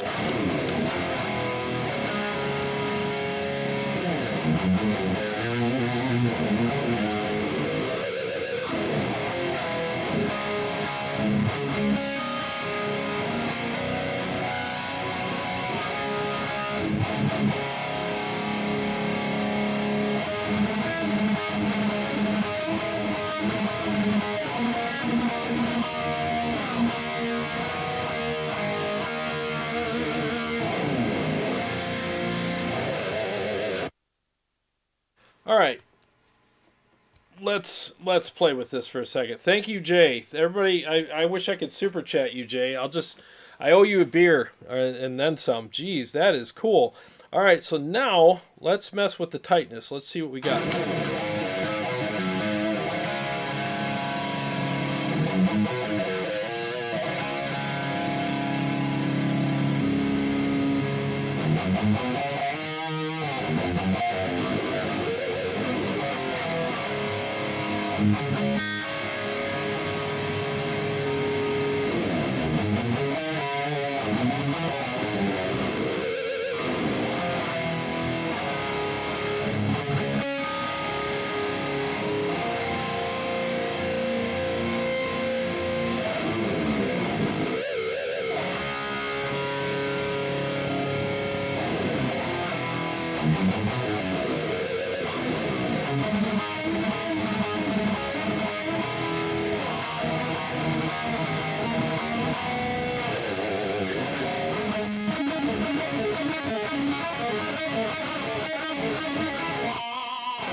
Sold, sold, sold. That I don't even know if I want to play without that now. Holy crap!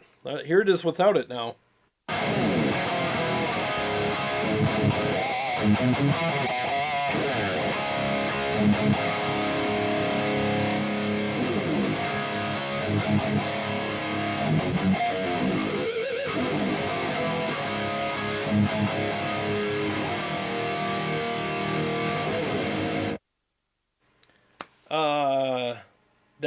That's just opened up a whole new freaking dimension. That's like that's amazing. Like I think I would probably play with the tracker on live. I would mess with the tightness a little bit to make it sound cool. Well, sounds cool anyways, but you know what I mean. I would mess with it. But I'm the only guitar player in my band, so it literally sounds like two guitar players. I got it in my ears. I don't know what you guys are hearing, but in my ears right now, I couldn't be happier with what I'm hearing. Oh my God, it sounds incredible. Now I'm getting tons of comments. Everybody's probably, I hope you guys are thanking Jay. Because Jay kind of saved the show. That was great. Lost a bit of volume, but the phase issue is gone. Yeah, so now you just adjust for that. You know, you just adjust the volume up a little bit. But man, in my ears, this sounds incredible. Jason Taylor says, thanks, Jared. I don't know what I missed so far, but looks like you're messing with some kind of double feature on the Captor. Yes, it's the twin tracker. And when I played it earlier, I didn't like it, but I didn't have the channels, because this is a stereo unit, I didn't have the channels hard panned left and right. And that's why I was getting that weird phasey thing. But as soon as Jay from Warmchord told me to pan the channels hard left and right, it fixed it. And now it sounds incredible. I can't wait to listen to this back on my stereo upstairs, because I got to tell you, man, in my in-ears, this sounds absolutely fantastic. It really does. Yeah, everybody's agreeing. Like, it sounds better. Cabana Boy, Sean Casey, Damien. The notes are nice and ringing out perfectly. How did it sound in the mix, guys? I mean, did it sound fat? Did it sound like I was actually double tracking? Because honestly, to me, it actually did sound like I was double tracking. And I think this is a great feature for, and this is what I was hoping for, but I didn't get because I didn't have it set up right. But now I'm back to going, this would be great for guitar solos. Like, your single notes would sound fat as hell, and you could just probably adjust the tightness just enough to make you sound a little fatter, and your notes would sound incredibly fat. I mean, almost like you did double track it, but there won't be any dissonance there. So that's nice. Yeah, this sounds really freaking good. Oh, he says it sounds glorious. So, come home to Papa. Chicago Todd says, sounds killer. All right, cool. Let me do some single notes with this now. I have the tightness at like just over noon, and the balance is directly at noon. Okay, so let me just do some single notes real quick and see what that sounds like. This is freaking cool.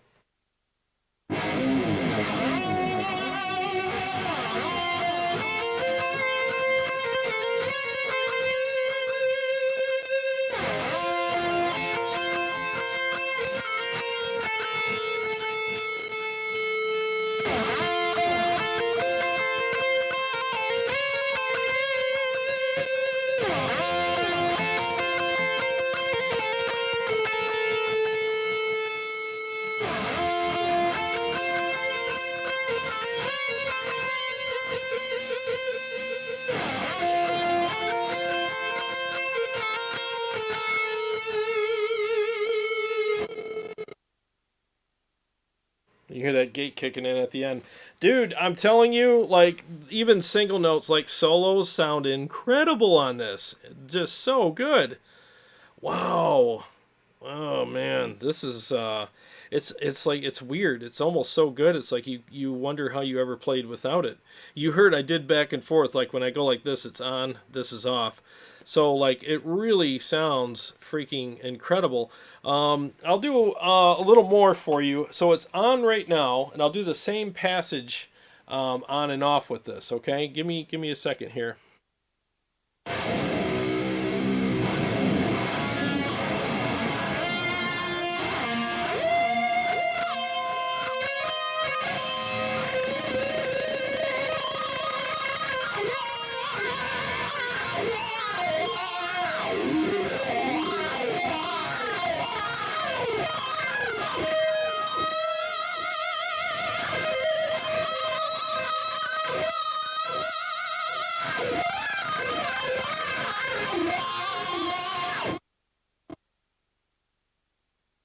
Okay, now I'll turn it off and do the same thing.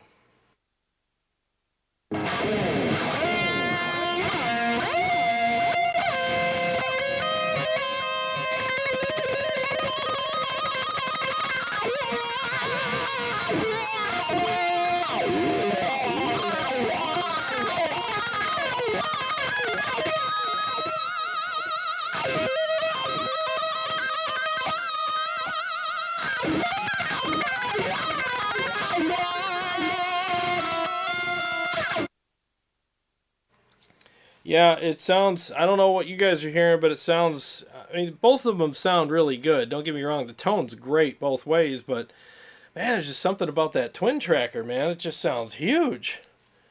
Um, it's cool because you're like literally catching a genuine like reaction of mine to this feature right now. I'm blown away. I'm really blown away at how good this sounds. I mean, if I was to play a show tonight with this product, I would use the twin tracker. I don't know if it's a honeymoon thing or not, but the twin tracker is like amazing. It really is. I've never used a product like that before, so I'm kind of like a kid in a candy store with it right now. But it's freaking stupid good.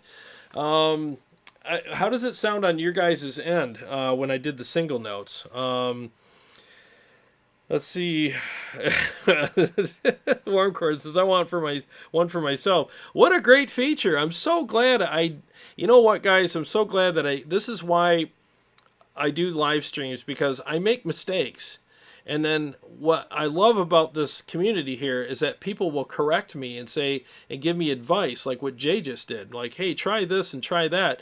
And it's like, I'm cool with trying that.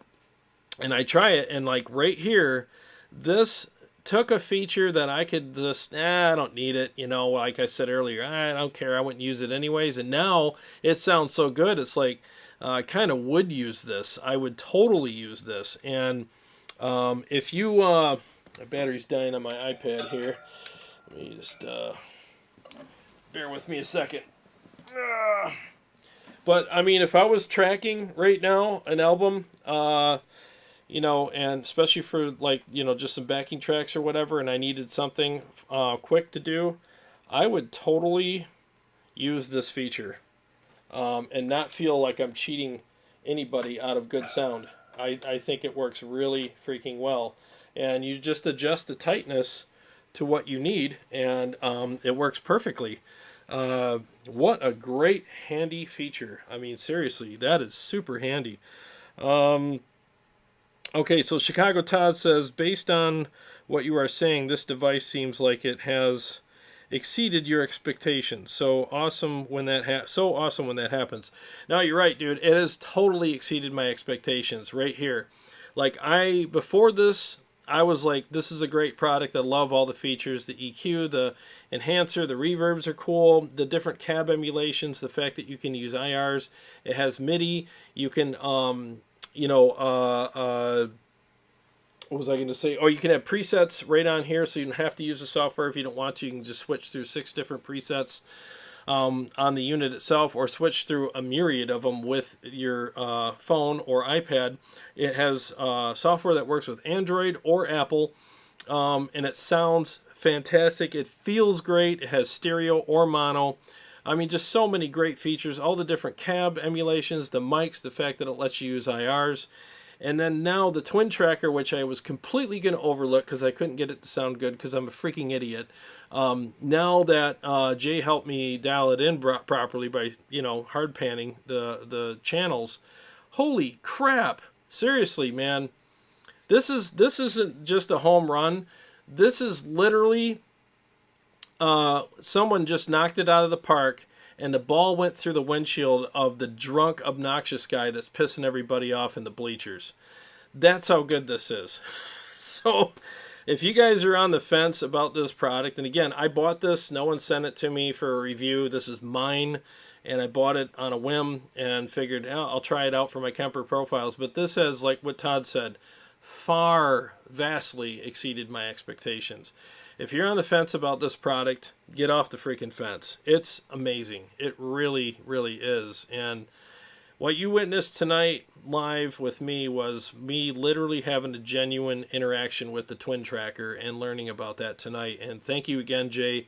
But I'm not above learning things. I mean, I'm just a regular dude. I mean, I don't know everything. And that's why I love the live streams, because I'm here to learn from you guys as well. And that product totally just set this thing it's right over the fence. I mean, it's incredible. Wow.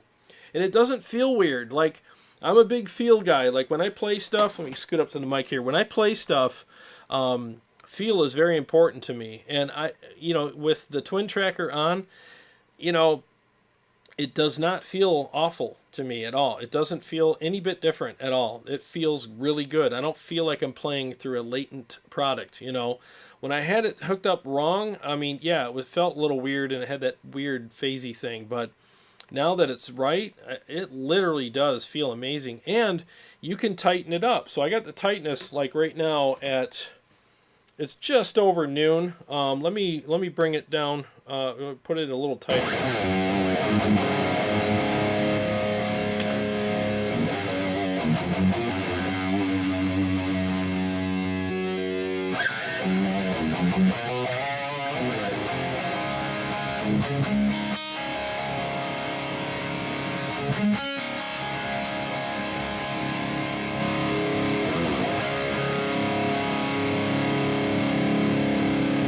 Okay, so that's with the tightness. It's all the way, to the right, all the way down.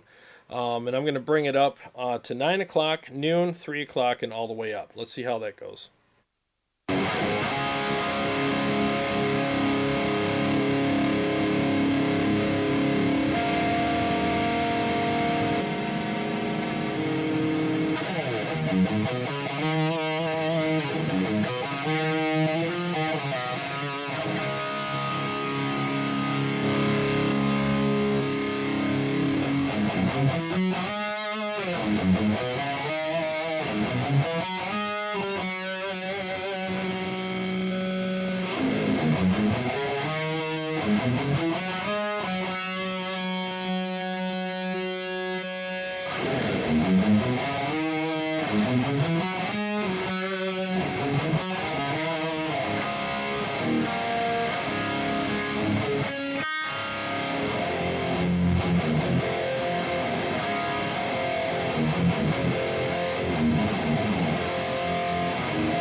Yeah, that's at 2 o'clock. And And I'm going to bring it back to kind of like what I thought was kind of a cool setting, which is just over noon.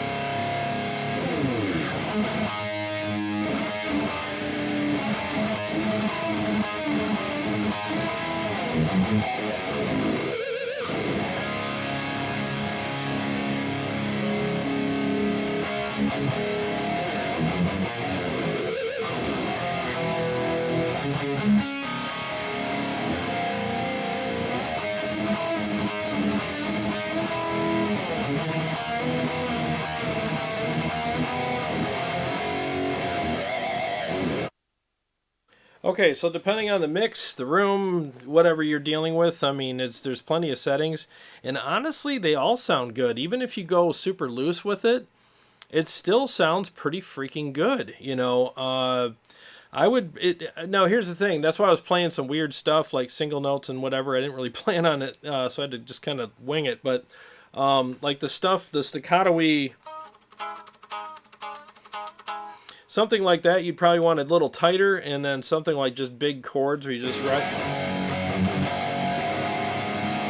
something like that. You could loosen it up a little bit more, you know.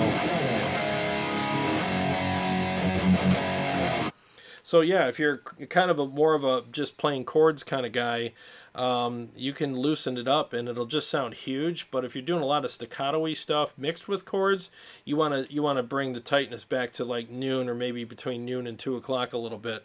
Man, especially if you're the only guitar player in the band, and you're playing live and you want that big sound, there you go right there, man. You literally sound like two guitar players, and it feels great. I'm not sitting here going, oh, you know, like, oh, God, I got to kind of adjust to this. There's no adjustment. It literally feels very natural to me. I'm blown away. I'm totally freaking blown away. I almost don't want to go back to playing regular cabs anymore just because of the twin tracker, because the cab emulations in here all by themselves are fantastic. And then you add the twin tracker to them. Man, I mean...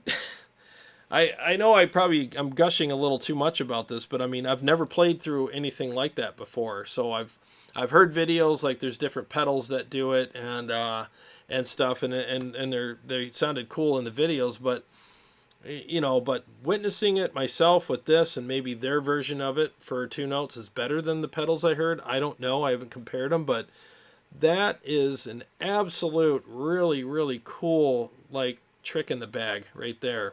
And it's not a gimmicky feature at all. It's really cool. And so remember, like what Jay taught me tonight, pan your speakers hard left and right with it, and you're going to have a lot of great luck with that. It's just going to sound killer. So let's see what you guys are saying here. I'm glad I stayed on longer. I almost closed out like 20 minutes ago, and then I discovered this. So...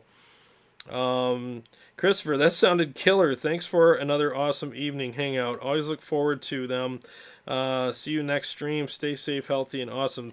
Thanks, Christopher. Seriously, man, really means a lot to me. Thank you so much. I'm so glad that we all could hang out tonight and learn something. I learned something really awesome tonight. So I got a lot out of tonight just by doing this with you guys, and I'm walking away with all kinds of great information myself. So glad to do this.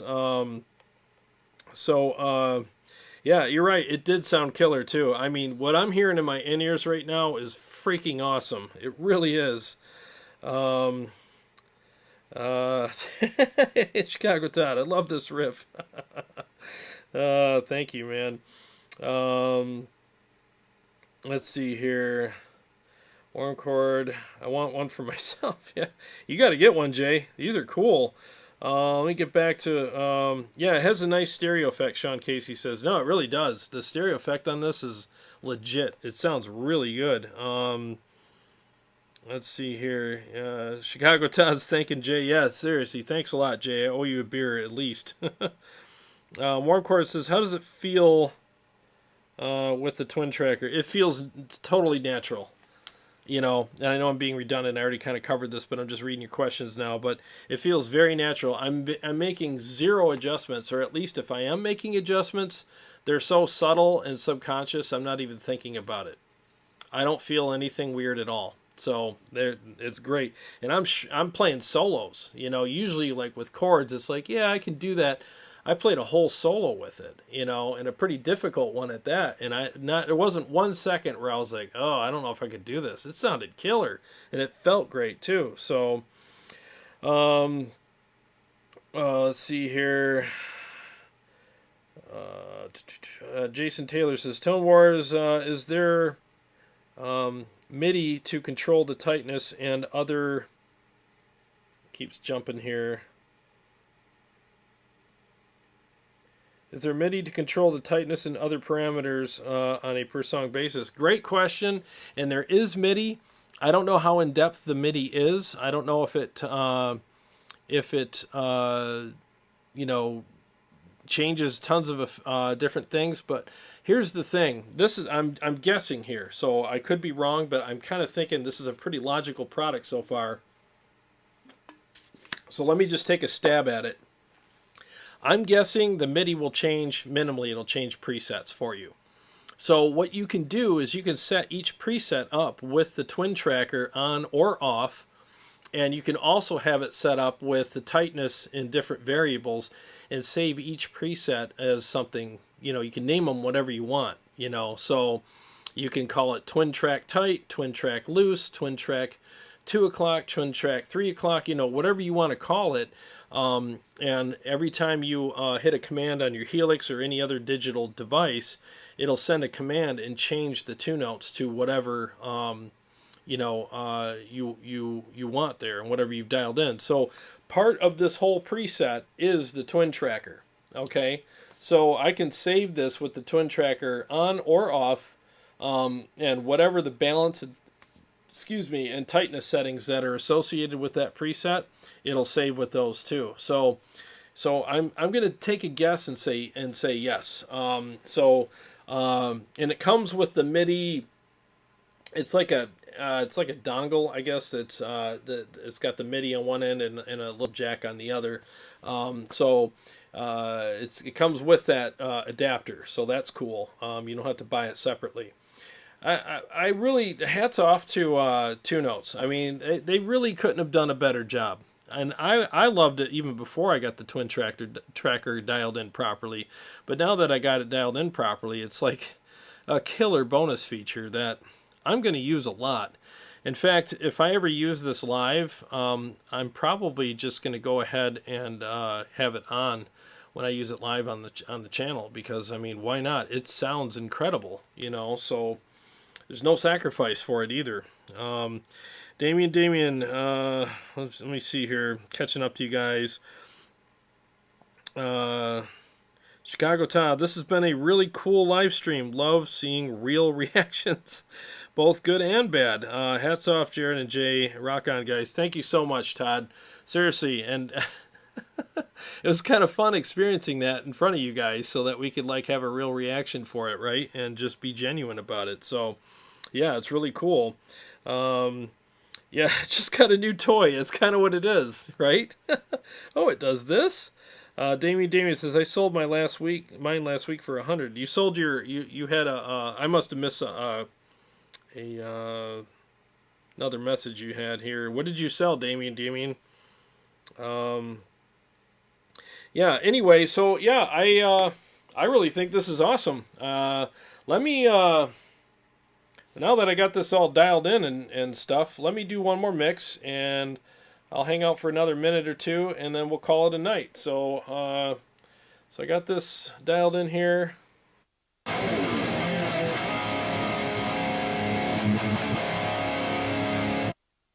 God, that sounds good. So thick.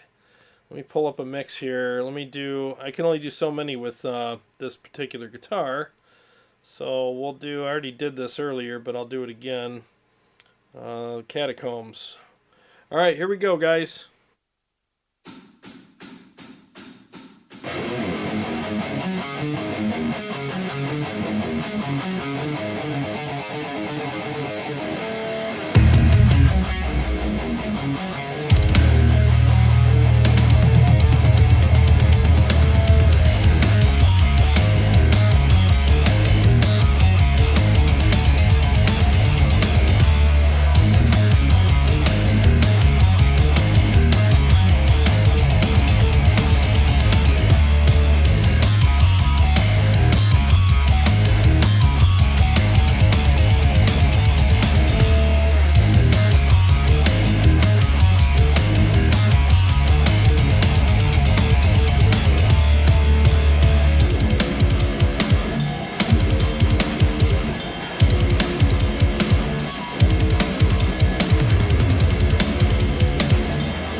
Holy crap.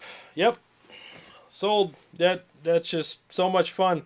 You know what's funny is the pinch harmonics sound just. I feel like I'm Zach Wild playing them because you know how his sound. He's always double tracking and they sound fat as hell. And they do. They sound fat and they're just really like out there and full and warm. There's like it feels like it's warmer when you're using the twin tracker. It's weird, but there's like a warmth there. I really like it. So something that came to mind while I was playing this too is John Petrucci, who's a huge hero of mine, actually does something similar to this live. He's got the two cabs and two amps, and what he does is he's got some kind of split, and he sends like a what do you call it, millisecond delay between the two, which offsets them, and it gives them that really fat sound, and that's kind of what I'm experiencing here.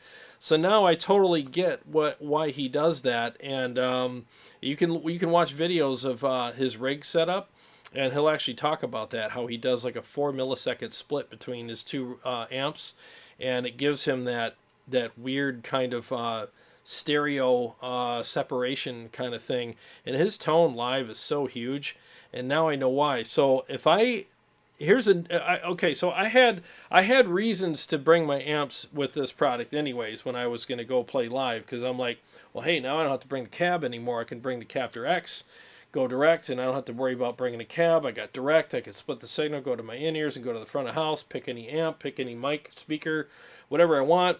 You know, amps will fit in the front seat of my car, no problem. Great. Well, now I really want to bring this because I'm going to sound huge. I'm going to sound fat as hell when I'm on stage, and I almost like this is making people fall in love with their amplifiers again, because it's a whole new reason to use your amp live as opposed to a digital platform. Now, obviously I have my Helix right here. I'll still bring that because I'm going to use it for switching, routing, sending MIDI effects to, or MIDI commands to both the Captor and my amp, which is awesome, but I'll use it for effects and everything too. But now I want to bring my amp, because if I don't get that cool stereo, you know, twin track effect, and I kind of want that now. I don't really want to play without it anymore. I can't wait to take this back to my desktop over there and really hear this in my speakers too now. What a huge improvement.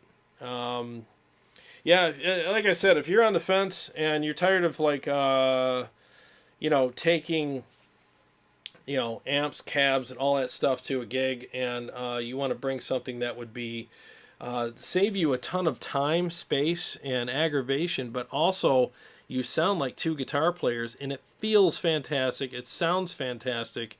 You're going to sound huge. I mean, this is a great product for you. Hats off to Two Notes. Knocked it out of the park and then some. Like, literally, like, huge, awesome props to you guys. I mean, great job.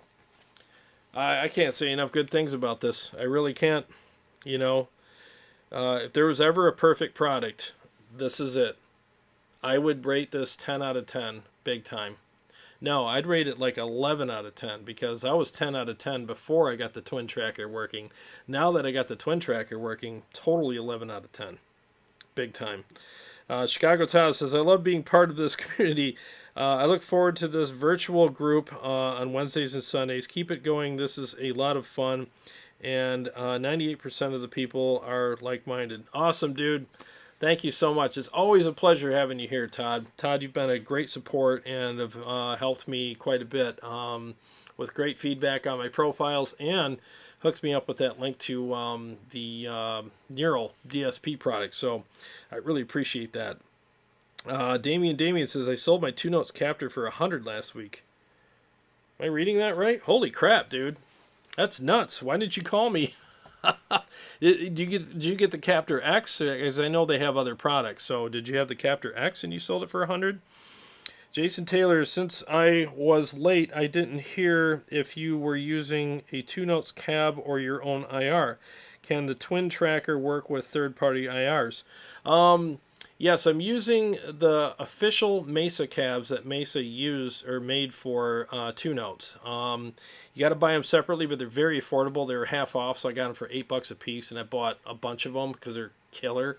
Yeah, so I that's what I'm using. But third-party IRs, good question. Let me go into the software and let's see here.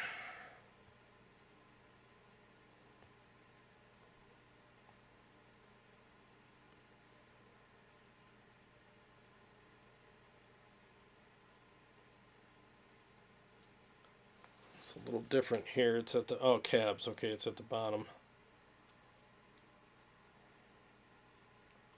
Guitar. Back. Let me find.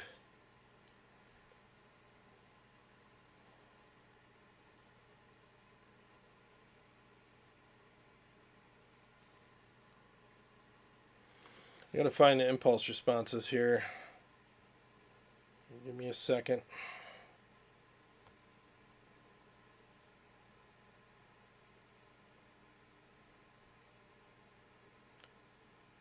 Mode. IR loader. Here we go. Let me go into IR loaders.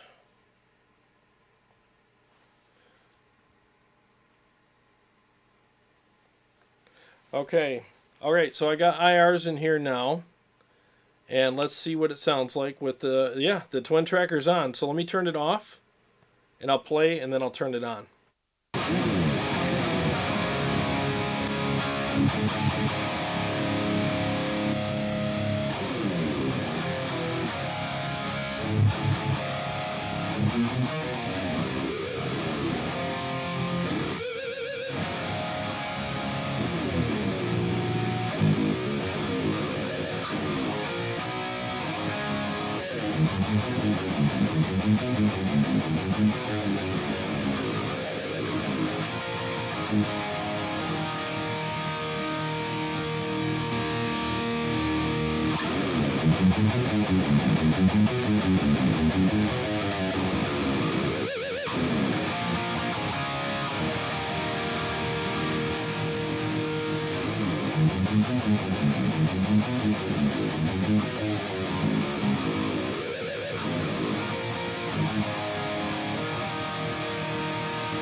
Very good question, dude. And yes, you can do it with the impulse responses as well. Holy freaking crap. Really, really cool. Let's see here. Sean Casey says, I agree with you 100%. Oh, dude, thank you. Yeah, it really is. It's a perfect product. I have nothing critical to say about it at all. It's perfect. Like, if there's ever a product that someone nailed every single thing on, this is it. And I definitely give products and companies praise when they do, because, I mean, they deserve it. They really do. I work hard for, I mean, we all do, right? We all work hard for our money. And it's nice when somebody really pats us on the back and says, man, seriously, great job. This is fantastic. You did a great job. And I gotta tell you, like, if you're on the fence about this, just, oh my God, just go get one. No wonder they can't keep them in stock. Every store, like when they first came out, as soon as they hit the shelf, they bounced right off and went into somebody's cart, because everybody wanted it. I had no idea like how good this company did things until until today, to be honest with you. I mean, all the other stuff I tried on it was great, but today I'm a major believer. It's almost like a religion now. I mean, they're so good. So definitely get one. I mean, again, we all love our amps, right? Us guys that use amps. So we love our amps, but it's a pain in the ass taking these things to gigs, especially for 412 fanatics and stuff like that. And then, you know, some of us get the digital stuff and whatnot, and it's great and it's convenient and everything, but we still love our amps, you know. And then we want to bring something to a gig, but we don't want it to sound small. And this by itself, even without the twin tracker, doesn't sound small. It sounds great. But with it, oh my God. I mean, now this, dare I say, this sounds better than your cab. Because your cab can't do this. It really can't. And if you get the bona fide Mesa cabs or whatever other cabs that you like for this, if you get those, I really don't see how you're going wrong. I mean, Mesa put their stamp of approval on them, and they're bona fide cabs. Why would, yeah? I've dealt with Mesa before. They're very fussy. I've met Randall Smith. He's a great guy, but he's a little eccentric and he's very fussy about things. And I understand why. You know, it takes people like that to make a company and build it from the ground up, from a shed in the woods, and turn it into what it is today.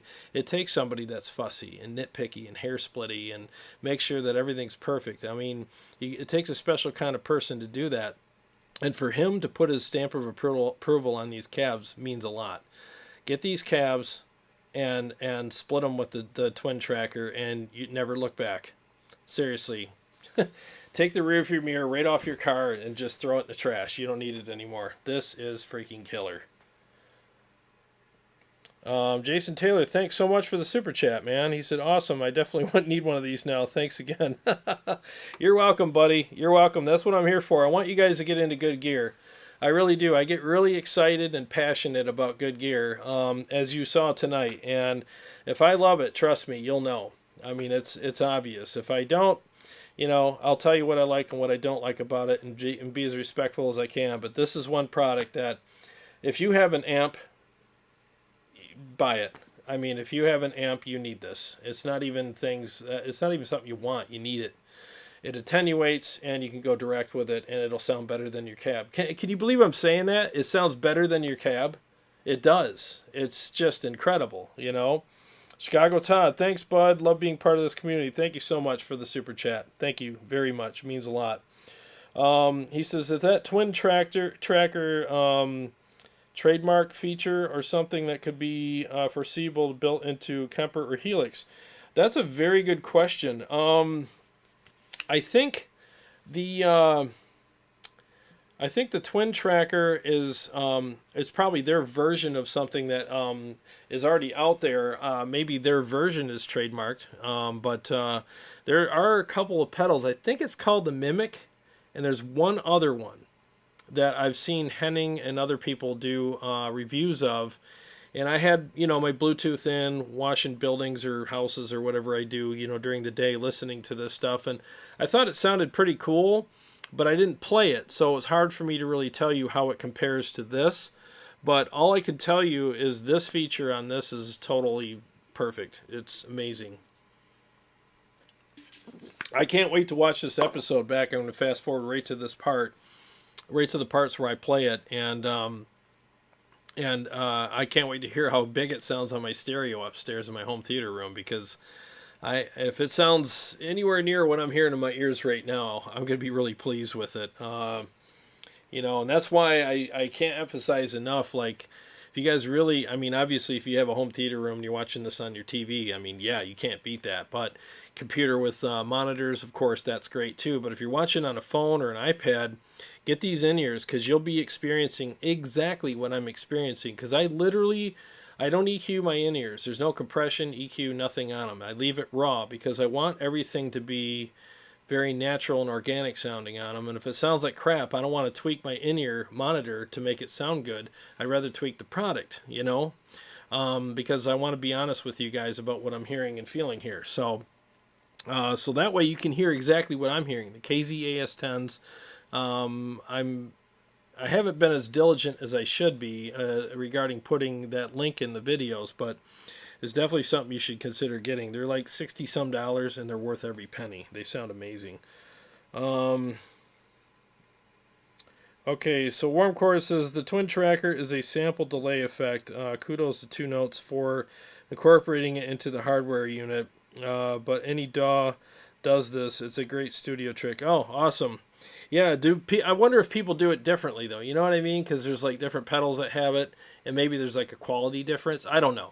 I mean, I could be way off base. I wouldn't mind comparing the twin tracker to a couple of pedals that kind of supposedly do the same thing-ish, or at least the same concept, and see which one does it the best. It'd be hard for it to beat this, though, because this sounds about as good as it can, and I'm fussy as hell. If something sounds off or feels off, I'll tell you. Even if I think it sounds okay, I'll be like, yeah, it feels like crap. I wouldn't use this. It's great. It's really good. Daryl McMillan, the Keeley 30 milliseconds, and also Has double track feature in the Helix. Oh, awesome. No, that's really cool. That's good to know. Thank you. Gunnerman54, thank you so much for the super chat. He says, awesome show again tonight. Dude, seriously, thank you. It really means a lot. I try to keep it real for you guys. I really do. I mean, I put a lot into this, but I mean, you guys are worth it, and the gear is worth it. You know, and it's always a great time interacting with you guys and just keeping it real, you know. Seriously, I love it. Thank you so much for being here. Warm Chord says, if you record a guitar track and copy-paste it in your recording software, just pan hard left and right, use a sample delay, and play. Oh, okay. You can replicate the effect. No, you're right. You can do that. But I would, especially if I was in a hurry, I wouldn't mind doing a single track with this and having that big sound. I think it would sound minimally as good as real double tracking. But we'll find out, because now that I got this sounding really good, I'm going to do just a quick little song, you know, where I do the twin tracker and then I do actual dual tracking, and I want to see how close it is to an actual double track of the guitars with the same cab, same mic, same setup, everything. And I want to see how far off it is, and if it sounds, maybe it sounds better, who knows. But we'll find out. So keep your eyes open for that. I will get that done. What is today? Wednesday. I'll get it done today or tomorrow. Or I mean tomorrow or Friday for you guys, and we'll see what's what then, you know. So keep your eyes open for that. Well, holy crap, I went on at 8, it's 10:43, 9, 10, wow, almost 3 hours. No wonder my throat's dry. It's a matter of getting the right timing, he says. Two Notes figured it out, the sweet spot, which is awesome. No, you're right. It takes all the guesswork out, and then you can just tweak it accordingly to what your taste is. The whole sweep of the tightness knob, it's all usable. So it just depends on what you need and what the style you're playing and how tight you need it for that. So, Sean Casey, I agree 100%. Thanks. Thank you so much. Well, guys, seriously, I could do this all night, especially how excited I am. I'm going to get some food, and I'm going to come back down here and play through this because this is freaking cool. But I want to thank you all for being here. I got to get something to eat. I really, really, really appreciate you being here, more than I could say. There's all kinds of different things that you guys could do with your time on Sunday and Wednesday nights, and I'm honored, and I'm honored that you chose to spend it with me. Seriously, it really means a lot. So I appreciate that very much. I appreciate the super chats, the kind words, the advice, and the awesome back and forth that we had. And I love hanging out with you guys. So again, thank you so much. God bless you guys. God bless Two Notes for making such a great product. Seriously, if you're on the fence of getting one, just get it. It's freaking badass. It's awesome. What a great freaking product, man. One of the few products that I would just give an 11 out of 10 to. I mean, that is just freaking awesome. So, again, thank you so much, guys. You know, take care of yourselves and each other. Every day's a gift, you know. It really is, and treat it like one. And you know, and I can't say enough about how great life is. You know, as much turmoil and craziness is going on out there, there's always something that we can hang on to that's positive. And today, I was needing that, and I found it with you guys and with the advice from Jay and this great product. I'm super happy about everything right now. It couldn't have went better. So I appreciate it very much. Thank you so much, guys. You guys all take care of yourselves. And Carrie and I don't think Carrie will be here on Sunday, which really sucks, but I get it. It's Father's Day. So I will be here Sunday night. I'll figure out something to do. Maybe we'll do some more Two Note stuff. Who knows? We'll mix it up with something cool. So I will see you guys all soon.